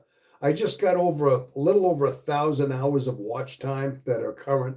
Now, there's a funny thing on YouTube. Somebody said they were a content creator. I believe it was Vamp Fox, or was it Elusive? It was one of you said that you. Well, thank you, Rhett. I appreciate that, and I'm glad you do, because this channel is for anybody that needs it. Okay, for anybody, and I'd like to think I'm going to reach out to anybody that has any question or any concern that I can help out with. I'll be there. That's all. But no, I mean, there's a lot of things I have to do. I mean, obviously, 1,000 subscribers is like that mark, and then anything beyond that. But that's the mark is 1,000, and then they have it to where in order to get like monetized and things, you need either 3,000 hours of watch time, and that's valid watch time hours. Now I just crossed over the 1,000, if you can believe it, just 1,000. Now it's funny how they do this. Sometimes the short, yeah, I put out a lot of shorts too. Yeah, those 3-minute shorts, which are very popular. People love those shorts. I think a lot of people have actually have found me through the shorts because I just throw out those little tidbits of like INFJ stuff, and what was I going to say? But those don't count as valid watch hours, not from the short. Anybody who watches those. But what they do is people see them, they subscribe. I mean, those are for like subscribers and stuff come in from the shorts. But the watch time is actually the videos. And right now, too. These lives are all like that, too. So let's see. I love this channel. Me, oi.